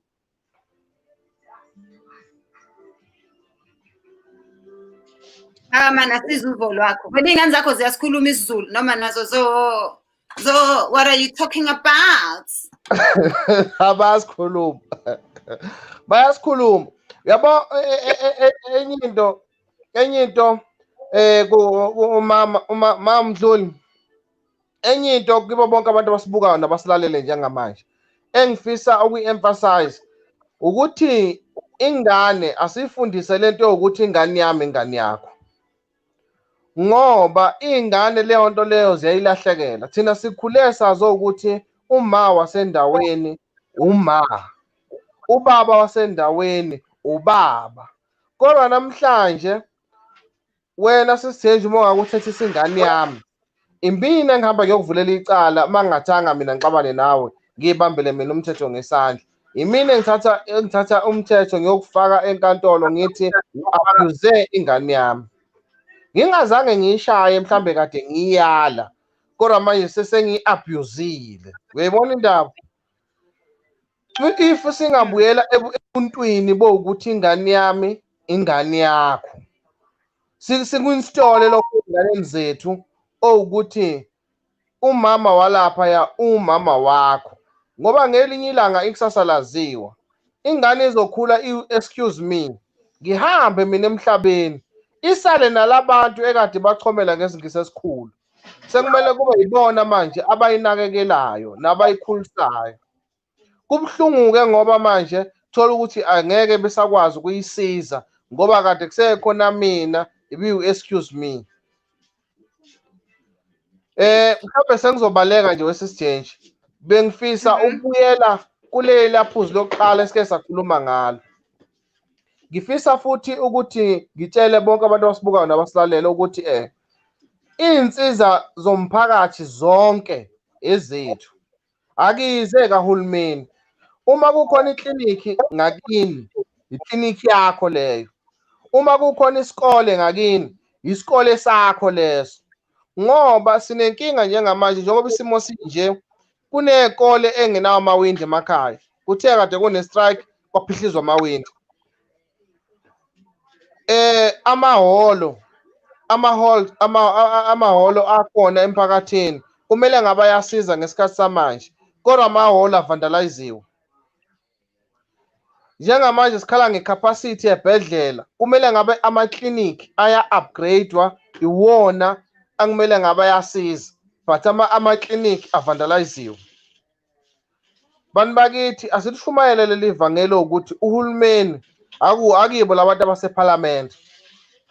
Nawe lapho khona uhulumeni wangakini, uhulumeni wakho.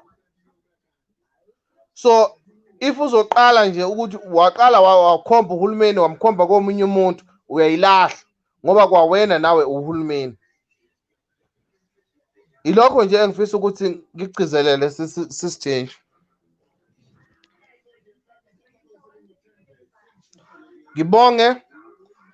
Ngiyabonga kakhulu nane platform sithi. Hello. Yebo, ngiyakuzwa. Sorry mengibheka phansi ngisuke ngisalungisa ezinye izinto la ecomputereni. I'm not ignoring you. Ngiyakuzwa mpela. Ma unomusa sibonga kakhulu amazwi akho nemfundiso zakho. Ngiyacabanga ukuthi sicoshile nabaningi, sakheka nabaningi. Sisithenje iplatform osinikeza yona noma osinikeze yona ngibonga kakhulu.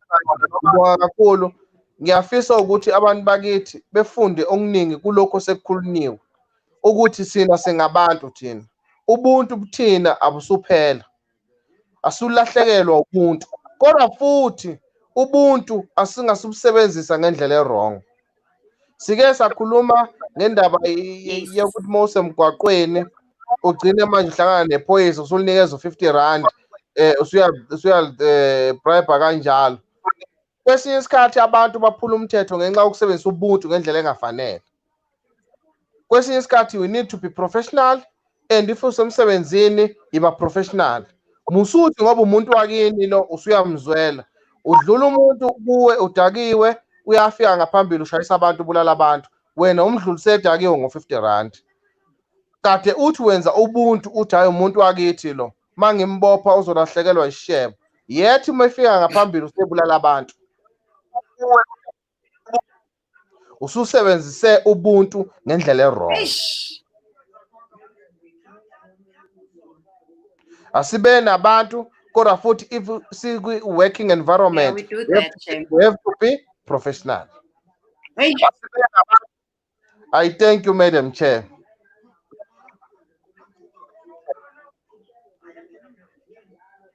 Yeah, thank you so much for that. That is so important. Ukuthi ubuntu asingabusebenzisi ngendlela errong.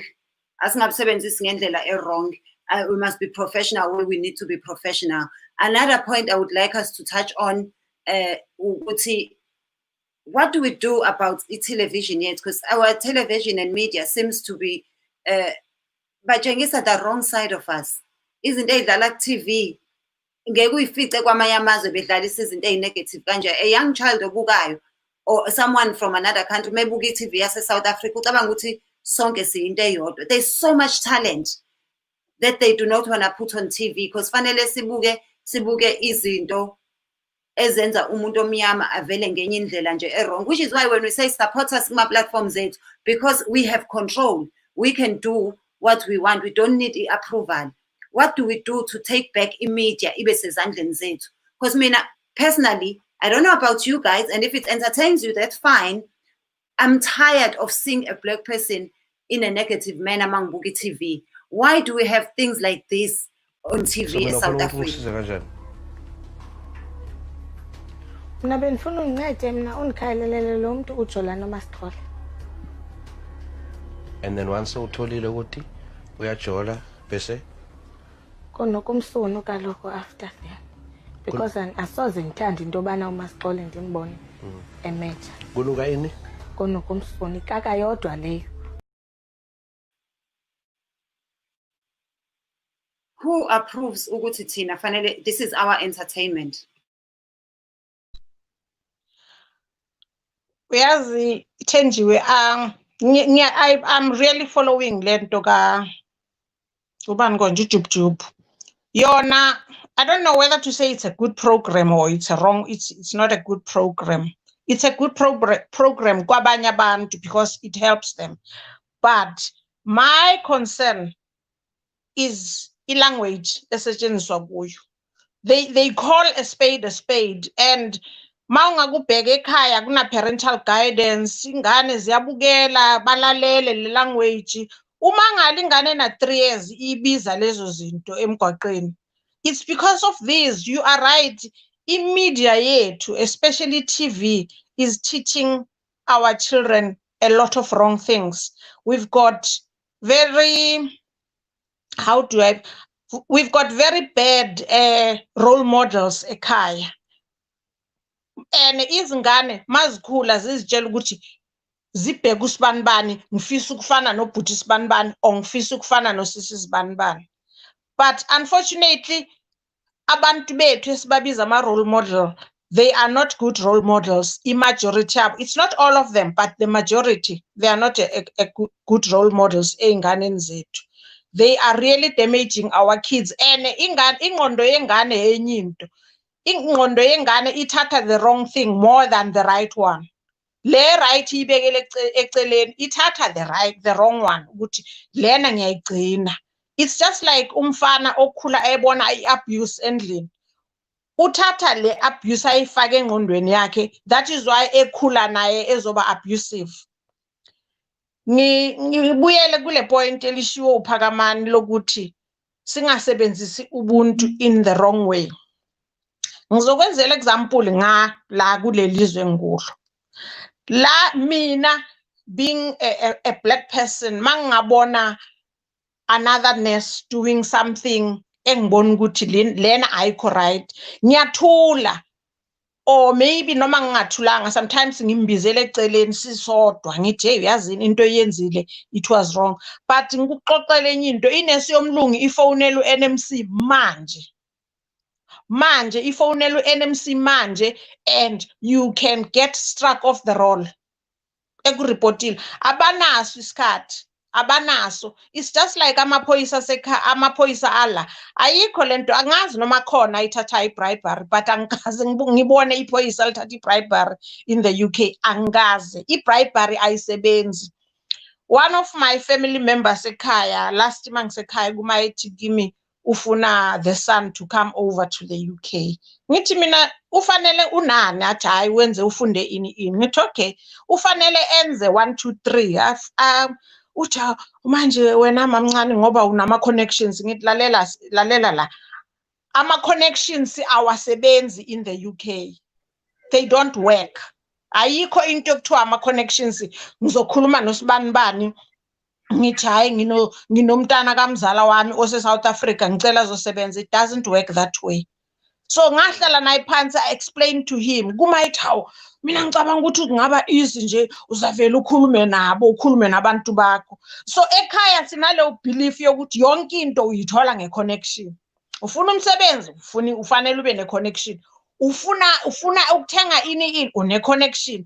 Ufuna ini estore awunamali ubani uzokukhiphela yona. Why should we do such things? Why is believer entweni is wrong? Why? I really don't understand our people bantu angazi, and people baqasha emva kokuthi bayahlupheka abanamali. That is not the reason. And like bokhuluma ngetalent ekhaya, there's a lot of talent and there's a lot of good things that people are producing in South Africa. Why don't we support those people? There's a group yabo baba engengayibona from Tembisa aba producer their own paint. I wish angisakhumbula igama le company yabo. I wish everybody can support those people bathenga ipaint yabo. Siye kuloku sithengana nabo Plascon ama company abelungu. Sisebenzise ezethu izinto sekunokuloku sihamba siyothenga into. Ama China asibonile nokuthanda idesigner ukuthi hayi ngizobayenzela uqeda ukungitshela ngenkomo ungiqedile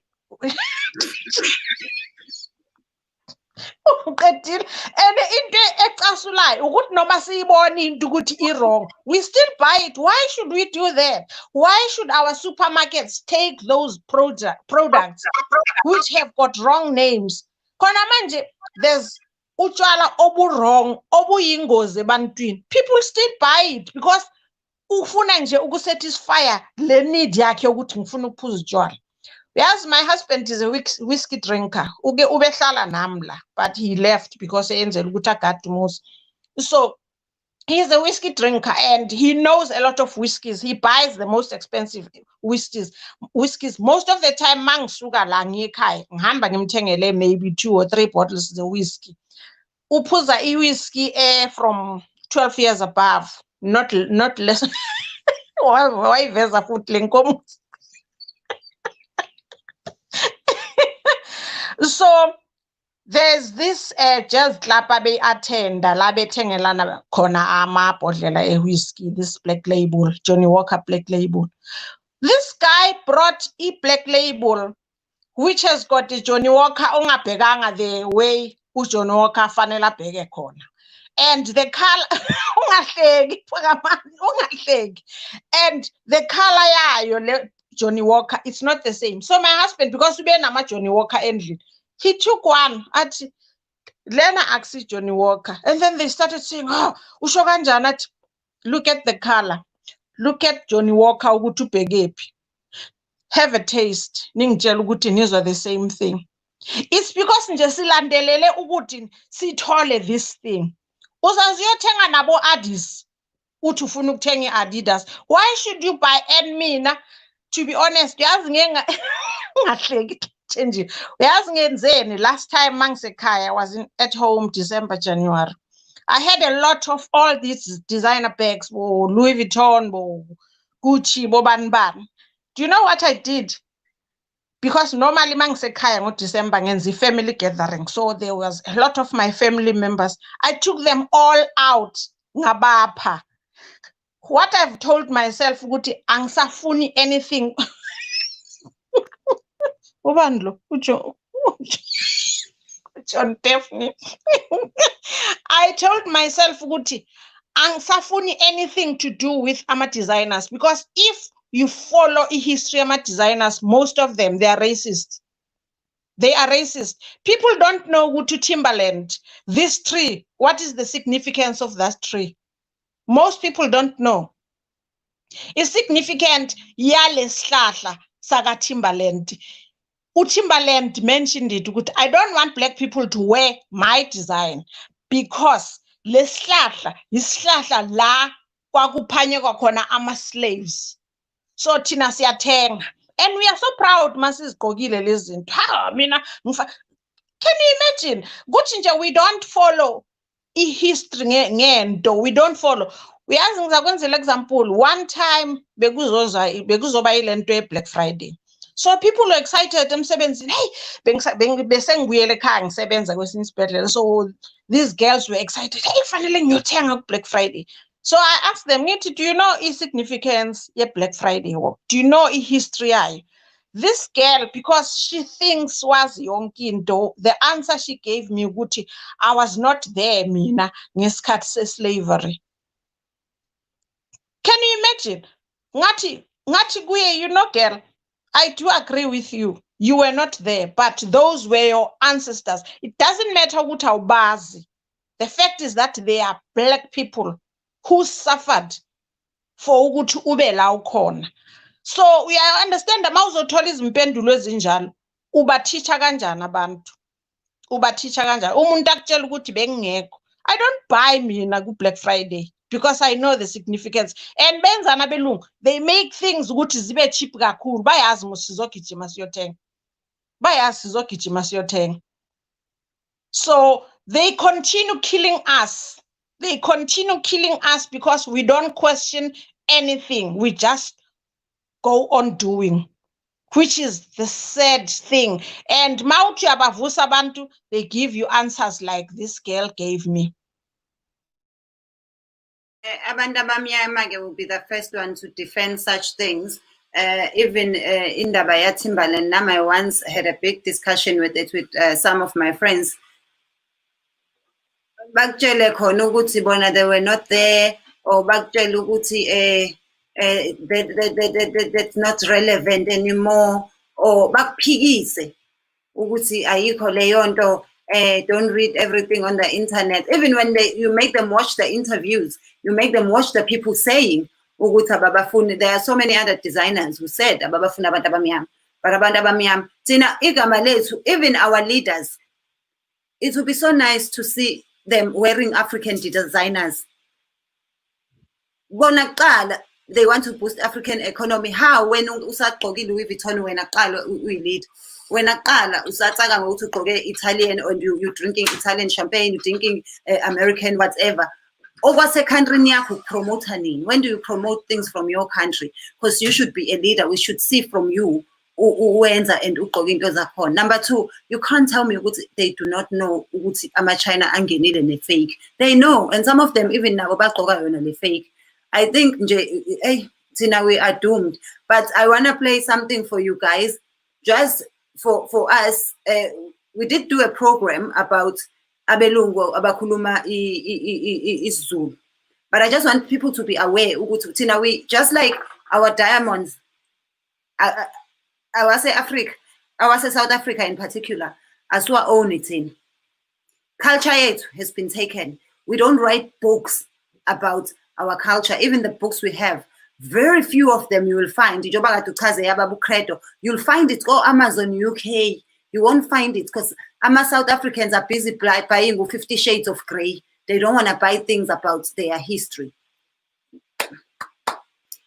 It's tina ekhaya sotenga 50 Shades of Grey, sotenga iy'ncwadi zo-Michelle Obama, but eya-Winnie Mandela didn't sell as much as eya-Michelle Obama. Eya-Mama uWinnie did not sell even 10% esithenge ngawo. Ngingasabali-ke yama-celebrity-ke because I would assume ukuthi you are interested kwi-politics uma uthenga eya-Michelle Obama. Why ungayithenganga eya-Winnie Mandela? Ngingasabali-ke zama-celebrity angasisizi nangalutho. So it's very important ukuthi singafani negolide that gets taken libuye seli-American Swiss sesilithenga sesicaka ngokuthi mina ungibheke kahle ngigqoke i-American Swiss kusho umuntu ohlala eKimberley ohamba phekwala igolide uNkulunkulu asipha. Ne-language, it's being taken. The more us and our children singasikhuluma isiZulu, the more they are taking it. The more sisibalekela bazosikhuluma bona thina singasazi. Siyezwa ukwazi ukuthi selikhona i-coronavirus eNingizimu Afrika. Lonke ilizwe selivaliwe. Abantu kufanele bahlale ngaphakathi ezindlini basebenzela ekhaya. Leli gciwane libi kakhulu, kodwa ke sikholelwa ekutheni thina bantu sizolihlula, sizokunqoba. Sithemba lizophela maduze futhi liphephe kuze kube ileso sikhathi. Ngingubhekisizwe umhlonishwa eShayina. Siyazi ukuba nihluphekile kakhulu ngenxa ye-coronavirus. Kodwa ningalilahli ithemba ngoba kuba mnyama kakhulu uma sekuzokusa. Uthingo lwenkosazana luzobuyela eNingizimu Afrika. Sanibonani bangane bami eNingizimu Afrika. Ubhubhane lusungela manje futhi abantu abaningi bashona ngalo. Kodwa-ke kufanele singesabi. Asizinakekele, sizivikele, sihlanzeke, futhi sizobe singamabutho anobuqhawe ekundleni yempi yokulwa namagciwane. Ngethemba ukuba singathokozela ukukhenya kwelanga emva kwemfu elimnyama lobhubhane. Musa ukuya endaweni enabantu abaningi. Yenza umsebenzi omuhle wokuzivikela. Ugqoke imaski. Uzinakekele wena nomndeni wakho. Ningesabe nge-coronavirus ubunzima buzophela ngokushesha. Sanibonani, igama lami ngikulindelwa. Ngivela eShayina. Siyethemba ukuba konke kuhambe kahle eNingizimu Afrika. Futhi siyethemba ukuba kuzobe sekungcono masinyane. Sanibonani, nginguthabisa. Masile ne-coronavirus kanye. Singayihlula i-coronavirus.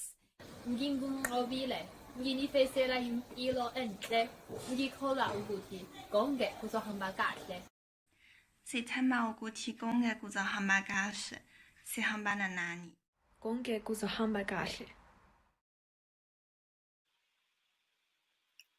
Yep, njoba thina-ke nje abethu abaholi besi-addressa ngesingisi ama-China afunda isiZulu eChina asisendela ama-message ngesi-China. Kuney'kole zesiZulu eChina bafunda isiZulu ngoba bayazi ukuthi what do you wanna be when you grow up? I wanna go and take over eSouth Africa.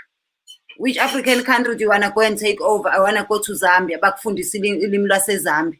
Mabefika la thina-ke siyajabula-ke sidanse-ke ukuthi nabo-ke sebekhuluma-ke ulimi lwethu sekumnandi. Our own president owumZulu noma owumSuthu noma owumTswana does not speak an African language ma esi-address. Kodwa ama-China ngoba yazazi ukuthi i-aim yabo ukuzothatha over eSouth Africa bayasikhuluma. Bazothatha over eAfrica. Hayi iSouth Africa yodwa, iAfrica, and already bangenile Thenjiwe. We are next to nothing manje. Uyezwa ingane zakhona sekungonqobile. Ekubeni thina ezethu sifuna ukuzinika lamagama lawa fancy esilungu. Oh my goodness. Hey uyazi ngizubhlungu ngizwa ubuhlungu mangikhuluma ngezwe lethu ngizwa ubuhlungu kakhulu because I love my country ngiyalithanda izwe lethu izwe lethu akumahala amachayina elifuna because it's the best but it's tough people don't listen Thenjiwe senze njani asizeni necebo bakwethu asizeni necebo wonke umuntu udlalela ezweni lethu abopastor abafaka abantu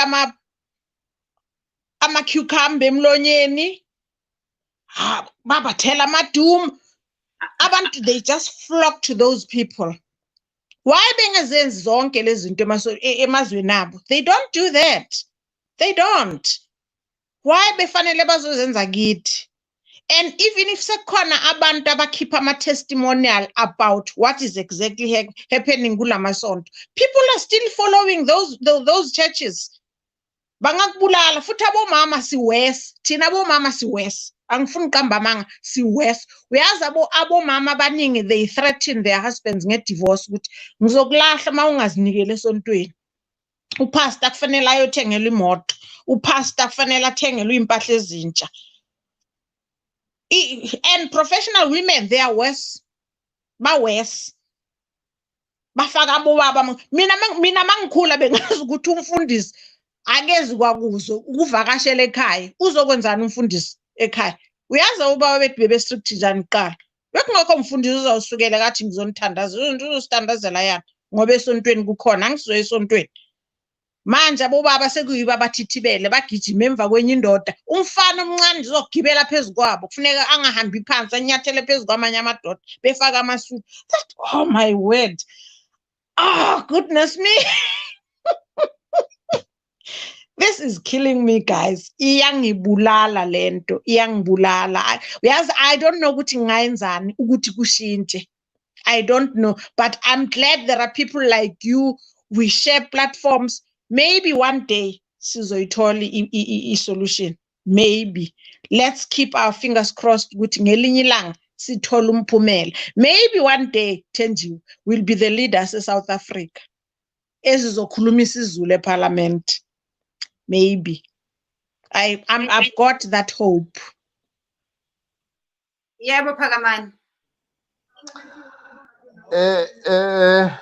sisithenji ngiyakuthanda uma uhighlighter indaba yama-leaders ethu ukuthi ama-leaders wethu aqale bona sibabone belida phela ngokugqoka okwala ezweni lakithi kodwa manje bayakushumayela lokho ukuthi umnotho awurawunde la eSouth Africa kodwa bona bagijima bagqoka amasoda ase-Italy kubuhlungu-ke lokho futhi sikhuleka buhlungu safundiswa ukuthi ngokugqoka ama-brand abizayo su-achivile ngokudrive imoto ebizayo u-achivile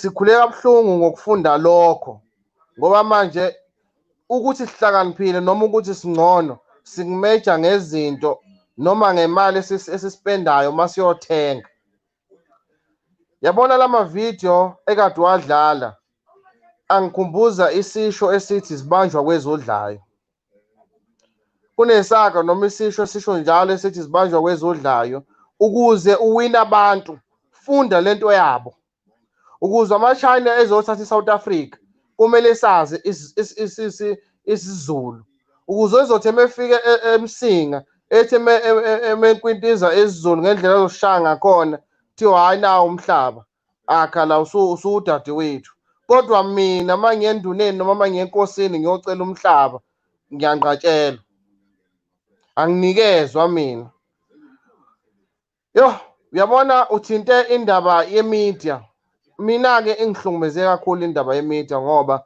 ngiqhamuka emsinga mangiqhamuka emsinga kunenye yetori edlalayo la kumzansi Magic epende igama lomsinga kabi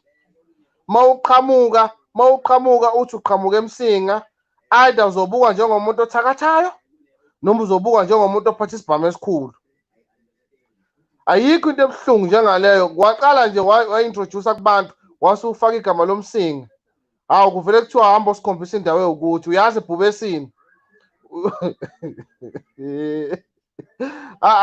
ave kubuhlungu lokho. Sekumele manje uzame a nearest town ukuze mhlawumbe uzothi uma uintroduce kubantu ukwazi uku-accommodateka ukuze ungezupendeka ngalesa sithombe. Ya ma ngelinye ilanga sazi noma lesi sithombe siyoshintsha hayi inkosi yami imedia esivezelwa khona ngathi samaZulu ngathi yabo kukhona omunye futhi kuleso story leso uma refer umuntu oqhamuka emakhaya ethi mtswahayi ayikho into ozoyisho wena umtswahayi so usho nje wena ublank ayikho into oyaziyo ngegoli noma ayikho into oyaziyo engconywana ngoba wena uqhamuka emakhaya ilokho okupendwa yilo amdlalo loyana ave kubuhlungu shem kubuhlungu ngoba manje if uyokhompyutha nabanye abantu ngempilo if uyokhompyutha ngabanye abantu ngempilo kumele ukhompyuthe ngokuthi wena umnyama ukhompyuthe ngebackground yakho ukhompyuthe ngokuthi uqhamuka emsinga kuyima ukhompyutha ke ngalokho kumele ukukhompyutheleke. Ya hayi kulungile sisichange kodwa nje kubuhlungu asazi ma ukuthi kuyolunga nini abaholi bethu bembuleke lenkunga abanayo ngoba bathi bayasilwela kodwa sibona besidonsele weni. Yeza mina emsinga ngizofuna umkhovu hayi niyayishaya umkhovu emsinga nje ngizoyifunela umkhovu angifune enye into hayi umkhovu wasemsinga abantu ngifuna nami ukufika nje sengisigijima wemgijima eyamasonto-ke izinto oyibona eSouth Africa-ke lezi ngeke uyibone nje ucabanise e-England someone can get away with that and uyibuza ukuthi lo muntu onephawu engaka indaba angayokwenza lama-miracle ngakubo ngoba bavele emazweni ahlupheka ukudlule lethu. Angi-highlight le ndaba yenkolo wesisithenji iyangidida ngoba indaba yenkolo ingidida kakhulu uma ngithi ngiyayilandela ngoba sama-Christian sonke kodwa uma ngathi zingaki noma mangaka amabandla ngaphansi kwe-Christianity nje iyodwa i-Christianity nje iyodwa inenqwaba yamasonto ngaphansi kwakhona and i-reference yawo wonke lamasonto lawo imanual iyodwa iBhayibheli kodwa umuntu ushumayela ngendlela athanda ngakhona ushumayela kodwa bonke ngendlela inkolo esilimaze ngakhona engqondweni uma uhighlight ukuthi kunabafanyana abavele begijime phezu kobaba emakhanda kuthiwe papa major one qaqa izandla kushawa izandla umuntu kuthiwa hayi kothengelwa umfundisi imoto kothengelwa umuzi umfundisi imoto kodwa umuntu uqhamuka emkhukhwini yena enikeza uvaselina kuthiwa akawugcobe ekhipha 500 kuthi uzomnikeza iy'nhlanhla ethatha umuntu 500 ehambe yothenga eyo-investa noma ethenge iy'moto wena uqhubeke nokuhlala emkhukhwini. Eyavaselina ungayithinti-ke ngoba kusuke kuvaselina wasezulwini obukugcotshwa uJesu so ungayithinti benikezwa iy'nyoka abantu benikezwa amaxoxo abantu benikezwa iy'nyoka yo abantu bakithi shem ave bedoma yazi hayi there is so much siboniseni indlela ma Mdluli siboniseni indlela ma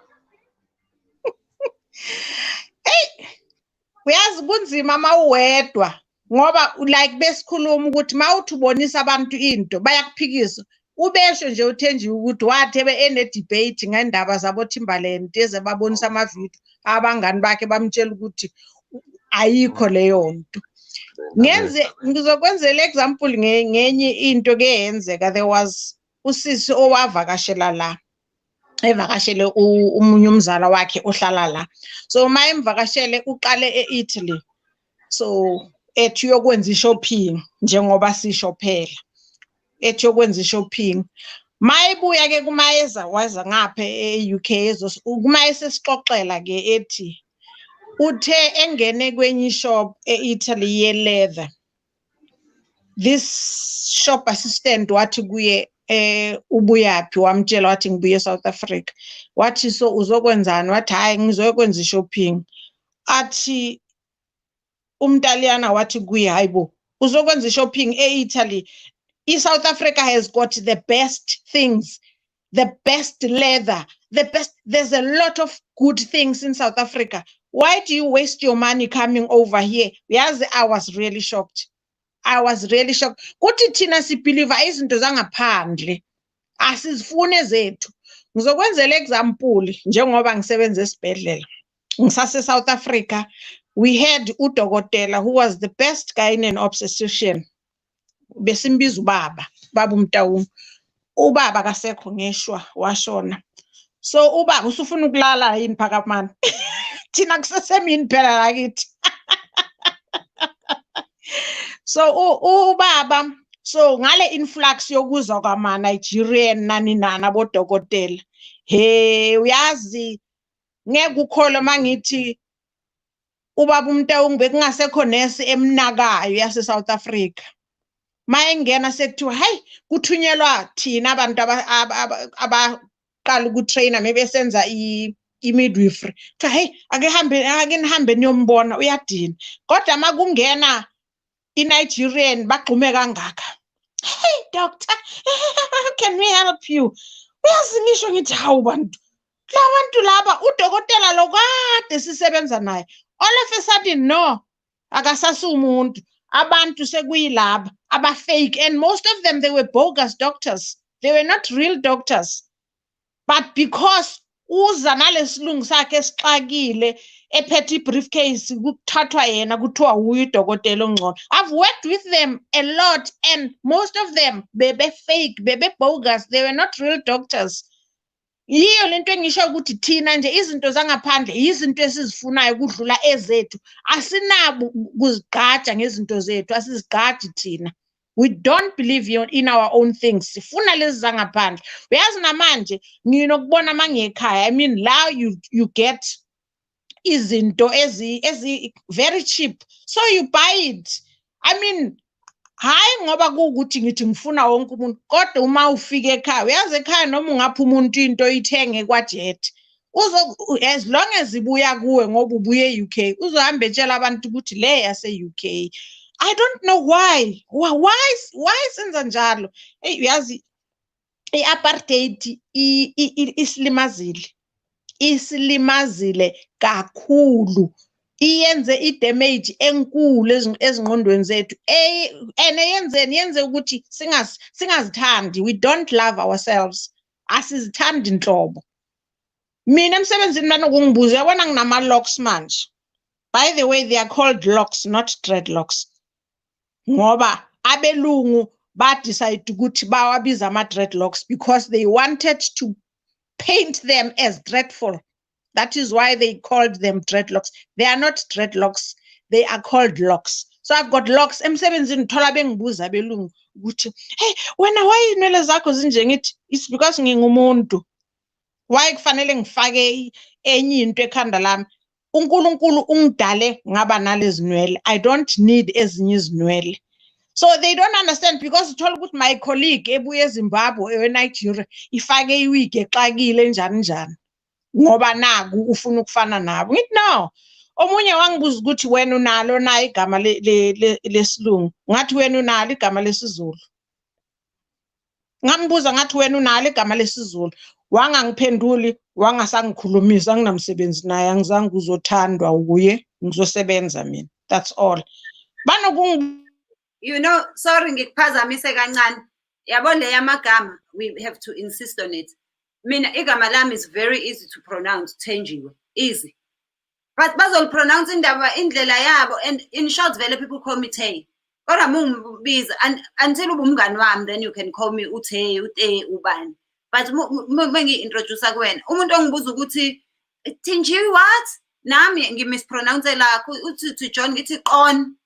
Now you can't pronounce elam. Why must I be able? Uthi Catherine, it's Catherine. Now I can't pronounce anything without a click. Oh, what's your name? Kupash. Oh, Kupashnikazi. If we can do that, nabo sibabize ngendlela yethu bazowahlonipha amagama ethu. Exactly. Yeah, because namo munye wathi kimi emsebenzini, "Hey, igama lakho linzima. I'll just call you watching Naomi." Ngathi no, ngathi don't even start. Ngamtshela ngathi don't you dare. Igama lami nginguNomsa, that's all. Ngathi ngikhathele, ngathi sikhathele, ngithi okhokho bethu nabashintsha amagama. Hayi mina. Mina elami igama nguNomsa, that's all. If you can't pronounce my name, ask me. If ungakhona ukungibiza, ngibuze ngikutshele. Then if ubona ukuthi kunzima, don't say anything. So bafuna sishintshe because bona befuna sibe yilento abafuna sibe yiyo. And mina for bona mina ngokwami isikhathi sabo siphelile, anginaso leso sikhathi. Anginaso. Uyayibona lento evamise ukwenziwa la eEngland yaboma konje yini lama red flowers. Yeah. So beng-attend training kwenye indawo. So kuba khona lama minute silent abo. So they were doing that minute silence. I mean, mina it doesn't affect me. Mina ko mkhulu wami wahamba wayolwa, hamba miles eyolwa eyobulala abantu aba-innocent like they do. Do you know that they reported me ukuthi mina I didn't respect the 1 minute silence? Why should I? I don't know the significance of that 1 minute silence. Ngenaphi mina lapho? Ngenaphi? So, and other people, there were some Zimbabwean girls. Yazi amaZimbabwean azakuthengisa. Azakuthengisa. Labo bantu ubezwa belokhu bethi we are family. Bayathengisana. Mawusebenza nabo you'll be in. Kuma bengitshela ukuthi, "Hayi Nomsa, why didn't you join?" Ngathi, "No, why should I join? Ayifuni mina. Anginayo umkhulu mina olwile wayobulala kuphi kuphi." "Hey, but this is their country." Ngathi kubo, "Are you sure that this is their country? Are you sure?" Ngaphuma kubo. Angi-attend lento zabo because I cannot go ngiyothandazela amasosha ebulalo babomkhulu nabo abalithandazela usuku lwaShaka Zulu. Bayazi nje ukuthi angiyingeni shem. Kukhona izinto efanele singene, kukhona efanele singayingeni, and unless thina we stand for ourselves phela manje hey ngeke khona izinto nje sekufanele sithi cha ke lokhu angikwenzi lokhu angikwenzi. Eyamagama I'm very strong kuyona. Mina ingane yami igama layo uJack uNathi Mosley. uJack because ubaba wakhe uJohn ozalwa uJack owazalwa, so it's a family history yakhona. Uyazi la eEngland ukuthi uJack uzala uJohn, uJohn azala uJack kanjalo. Ubaba wakhe and uyena is because into yakubo. But if ngaba nengane nomuntu wase-Spain bizoba negama lase-Spain nelase-South Africa. If ngaba nengane nomuntu wase-South Africa bizoba namagama ase-South Africa. So it becomes confusing.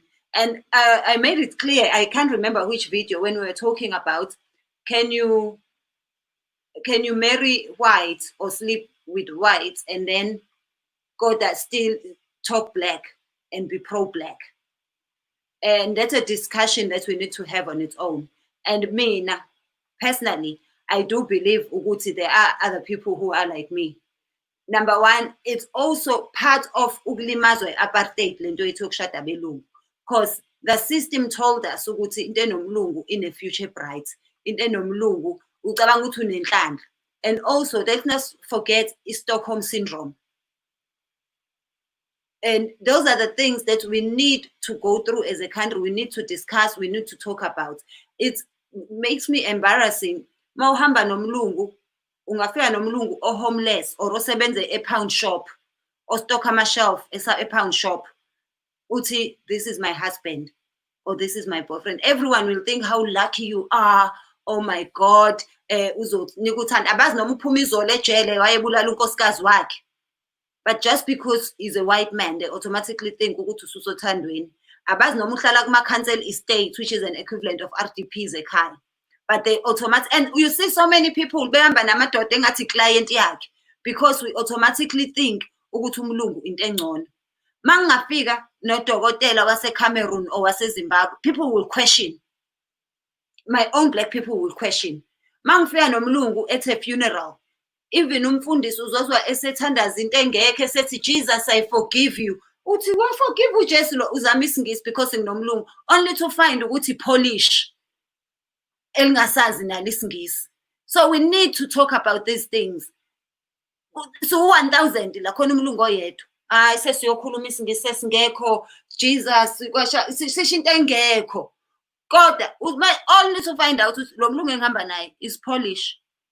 Even from our immigration in South Africa is very embarrassing. I travel a lot.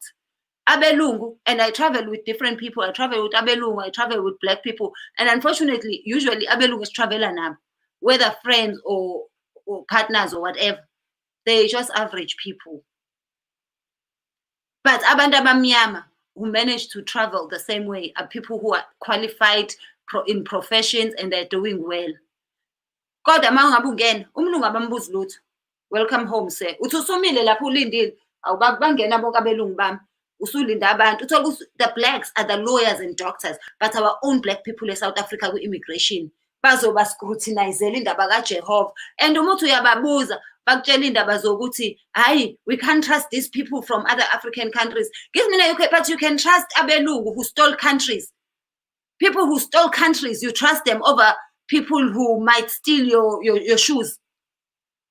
Guys, silimele lana. We really need to work on mentality yethu. We really need to work on it. Asike sizumdluli kade hayi umdluli kade sikhuluma nomdluli awukhulume phakamani kade uthule. Yeah, silimele kakhulu, silimele confused. So uthola mom Mdluli uthola inkampani yomuntu omnyama eranwa abantu abamnyama bebehlele eboardroom babizana ngomlungu mlungu wami sofikile esikhulu sami mlungu wami yathi lo muntu umuntu wakubo umuntu omnyama sikhule ngemfundiso yokuthi umlungu into engcono umlungu iboss uma singaqala engqondweni zethu naseyinganeni zethu sikushintshe lokho emsebenzini umuntu okwi same level naye kuthola ukuthi kodwa uzomhlonipha engathi ubasi wakho uzomhlonipha engathi umphathi wakho kodwa nikwi same level naye egcine sekunikeza ama instructions ngoba uyabona ukuthi wena uyamhlonipha phela uboss angithi yena mhlophe ibala lakhe limtshela ukuthi mkhulu kunawe uma abantu bakithi akikho ukudelela noma akikho ukugoloza emsebenzini ukutshela nje umuntu ukuthi no sikwi level efanayo phela we babasi asisebenzisani kodwa abanye bethu wathola beguqela umuntu futhi kwesinye isikhathi uthola umuntu omncane even nakuyena ngokwe level yasemsebenzini kodwa thothi uzomhlonipha ngoba mhlampeni mhlophe ayikho into engizonda njengale ukuthi ubize umuntu wakini ngomlungu ngoba mhlambe nakhe eqashile yeah South Africa asishintsheni lento South Africa asishintsheni lento ngenza kithi ngoba once yahlula thina kusho ukuthi hayi sihlule waya ke vele uma izohlula abantu abayibonayo kubhlungu ukuhlulwa into oyibonayo ngoba obabamkhulu babengakuboni bona noma omkhulu bethu abazange bakubone bona lokho ukuthi bayagqilazwa noma benziwe izilema and futhi kumele futhi ama leaders ethu ngichallenge la iminister ka education ukuthi ayishintshwe iprogram yasesikoleni noma ieditwe noma iamendwe asufundiswa ngoYan van Riebeeck bekhona oChrizani bekhona Steve Biko kodwa sizofundiswa ngamabhunu afika zohlungumeza obabamkhulu kodwa lokhu kwakithi amaqhawe akithi alwela umhlaba nafela umhlaba asitshelwa ngawo kubhlungu and makufika lapho ufika uba emotional uma uzojulela indaba ekanjalo ngoba zibhlungu kakhulu ngoba kunolwazi esingatshelwa lona kunolwazi esifihlelwa lona uma sekuzofika kuleso sigaba leso That is so powerful. Uzubone nje ukuthi yes amagama bayazama bawashintsha kodwa for me they could have done better. Yindaba mungabe uzwa kuthiwa nje umuntu ethi uhlala eChris Hani noma shigama leqhawe lethe elimnyama okwazi imjondolo leyo. Abelungu osentini abaney'ndawo ey'sile. Kwangashintshwa ngani osentini baba oChris Hani? Bahlulwa yini ukushintsha iCape Town kube isemama Winnie Mandela Airport? Bahlulwa yini? Because when you name a place, it's very, very important. Because even generations who come after generations will know that name. Will know that name. Otherwise, liyashabalala igama. Liyaphela. Emva kwethu nje lobe seliphelile. And language, guys, asiyiqhube lento yokuthi sikhuluma ilanguage. Even mesiza kulama platforms, I get a lot of views mangabe ngikhuluma isingisi ngoba ngikwazi ukubukwa ama-followers amakoZimbabwe aphesheya akuphi. But for me kubalulekile ukuthi sibuye sibe nawo ama-conversations ethu asekhaya. Esiwakhuluma nje ngesiZulu sethu and sekujwayelekile vele ukuthi mesikhuluma sizongena-ke nesingisi ngoba kwathina sama-South Africans futhi angithi asikhulumi ilanguage eyodwa. But nje fanele kuke kube khona izinto esizenzayo nje abantu bomndeni wase-South Africa esikwazi ukuzenza. And njengoba singazenzi thina, ithina futhi esuke sesikhokhela abelungu, sijabula umlungu meke wakhuluma isiZulu weJehova. Lapho simhlekana umuntu meke wabheda. Isingisi sethu uyazama. Even o-aunt abasebenzele ey'ndlini bancamela ukusebenzela umlungu, ngisho ngathi wena uzomholela kakhulu. Futhi mesebenzela umlungu uyisholo yena ukuthi ufuna ukugqoka i-uniform. And thina nje silimele ikho bezosiphatha lapha.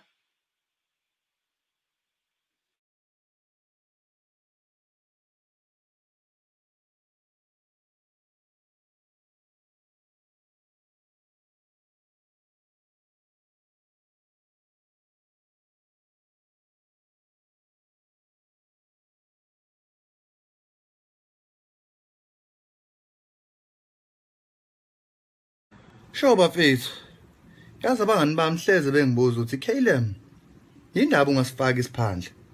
Ngoba bakhona nabanye abelungu basifakile isiphandla, wena usifaki ngani?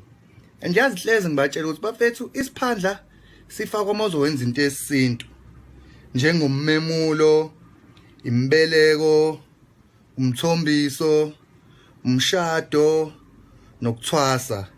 And enye into futhi, mele unquma imbuzi. Ushisa impepho, ukhuluma emsamo, usho nezithakazelo zakho zonke. Manje mina ngoba ngiwaka Peterson, ngiyofike ngithini mina? Wena Peterson, owafika ngomkhumbi, wasukela uShaka Zulu, wakushaya ngomkhonto, yaphela kanjalo indaba yakho? Ubukhelene uyavakala. Siphandla vela imani ifakwe nje. Kodwa ngiyacabanga ukuthi mina ngizoyifaka lelo langa nangisengishada. Kula ngizofaka khona siphandla. Kula yothi ngaya khona ngisho ubaba wakami unamasiko fanele ngiwalandzele. Ndowalandzela ke. Thina-ke sabantu abamnyama kodwa siyayiphikisa. Sizothi iy'ngane zethu 100 years from now sobe zicabanga ukuthi usiko lazo ilokho okwafika nabelungu kwabelungu akugona okwabo, because bona they will be practicing into zethu, thina sizobe singazazi ukuthi singobani senzani. Guys, hey sesihlalile nathi lana, asivalelise, sicela nje i-advice yokugcina. Ngicela ukuqala ngophakamani, ngiyazi kuthiwa ladies first, kodwa ke nje just for control.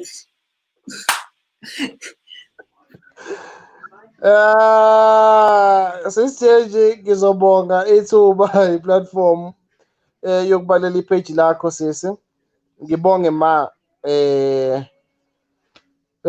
hayi ma, hayi ufundise into eziningi, sifunde kakhulu, sincelile ma, sincelile ulwazi lwakho.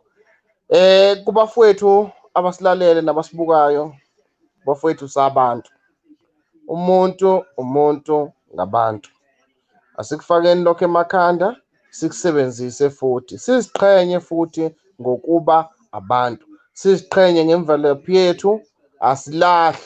Nanoma unganemali engakanani, nanoma ungaqualifya noma ungafunda kangakanani, kodwa ekugcineni umuntu.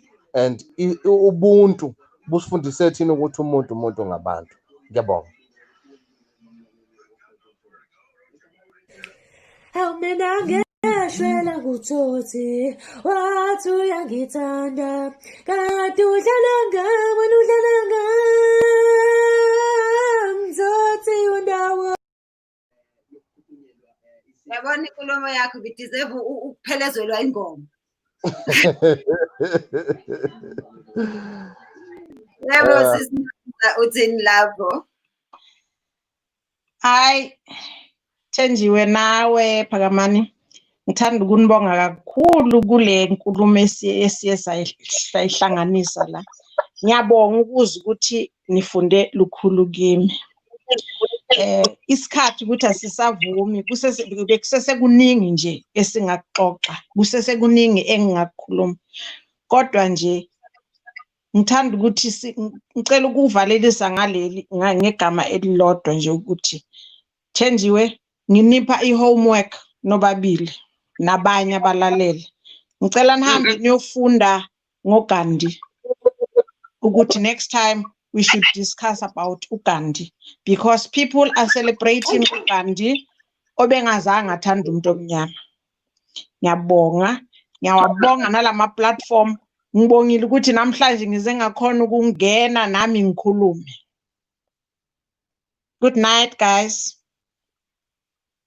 Yo, thank you so much. Yabona ya Gandhi kumane ukuthi angihayize because even our leaders the way they want him to be celebrated, even amagama yewasho, and everywhere you go, even when I was still practicing law like England, bonke babebuza ukuthi yini ndaba celebrate uGandhi, because even he called us monkeys guys, but we'll talk about it another day. That's another hey. Yeah, that's another topic to come because really uyazi uthema umenshina oShaka Zulu uShaka Stay, mina ngifunde eMnambithi eSt Church. Ngiyakhumbula ukuthi sasi celebrate Shaka Stay. Wow, wawubona ubuntu lapho. Uyabona wawubona kahle ubuntu. So we need to go back to those things. Thank you guys. Yeah, guys, siyabonga kakhulu lukhulu. Kunezinto nje kufanele siyiquestione next time fanele sike sibe nje netopic yama white wedding ukuthi do we really need ukungena kule ikweleti esingena kuzona for ama white wedding. We need to talk about these things guys. We really need to talk about this. Even the way we celebrate izinto sisifake esikweletini trying to celebrate birthdays the way abelungu celebrate their birthdays uzihlekanise nabantu njena uzama phela nawe ukuthi ungene kuthi ungenile intweni nawe ukhona ezintweni. So there is so much ekufanele sikwenze, and let us always be careful isingagcini sithenga inkomozi bakithi. Uma ungabe uyothenga ubheke ukuthi inkomazi ungathengi inkomozi. Hayibo kwazi kwanzima. And we also need to have a day where we talk about traditional outfits. What is a traditional outfit? Ngoba you look at our neighboring countries and you like, but into abayigqokayo you like lento ayigqokwa ama-colonizers when they arrived. Yini manje traditional outfits akusashisi lapha eAfrica, akusayi-desert, akusashite eNamibia, bathi traditional outfits yabo le. Kuningi nje silimele sama-Africans guys, silimele kakhulu, silimele sama-Southern Africans, but ke ngeke size sikusho kuningi. And mangabe ukuthi niyabathola obey, as long as nizosibuyela nelendi nje buyani nayo. Bonjour à tous, bienvenue en Belgique. Aujourd'hui on a un peu de soleil.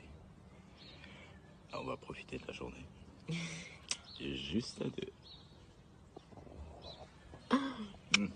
Amazi nokuthi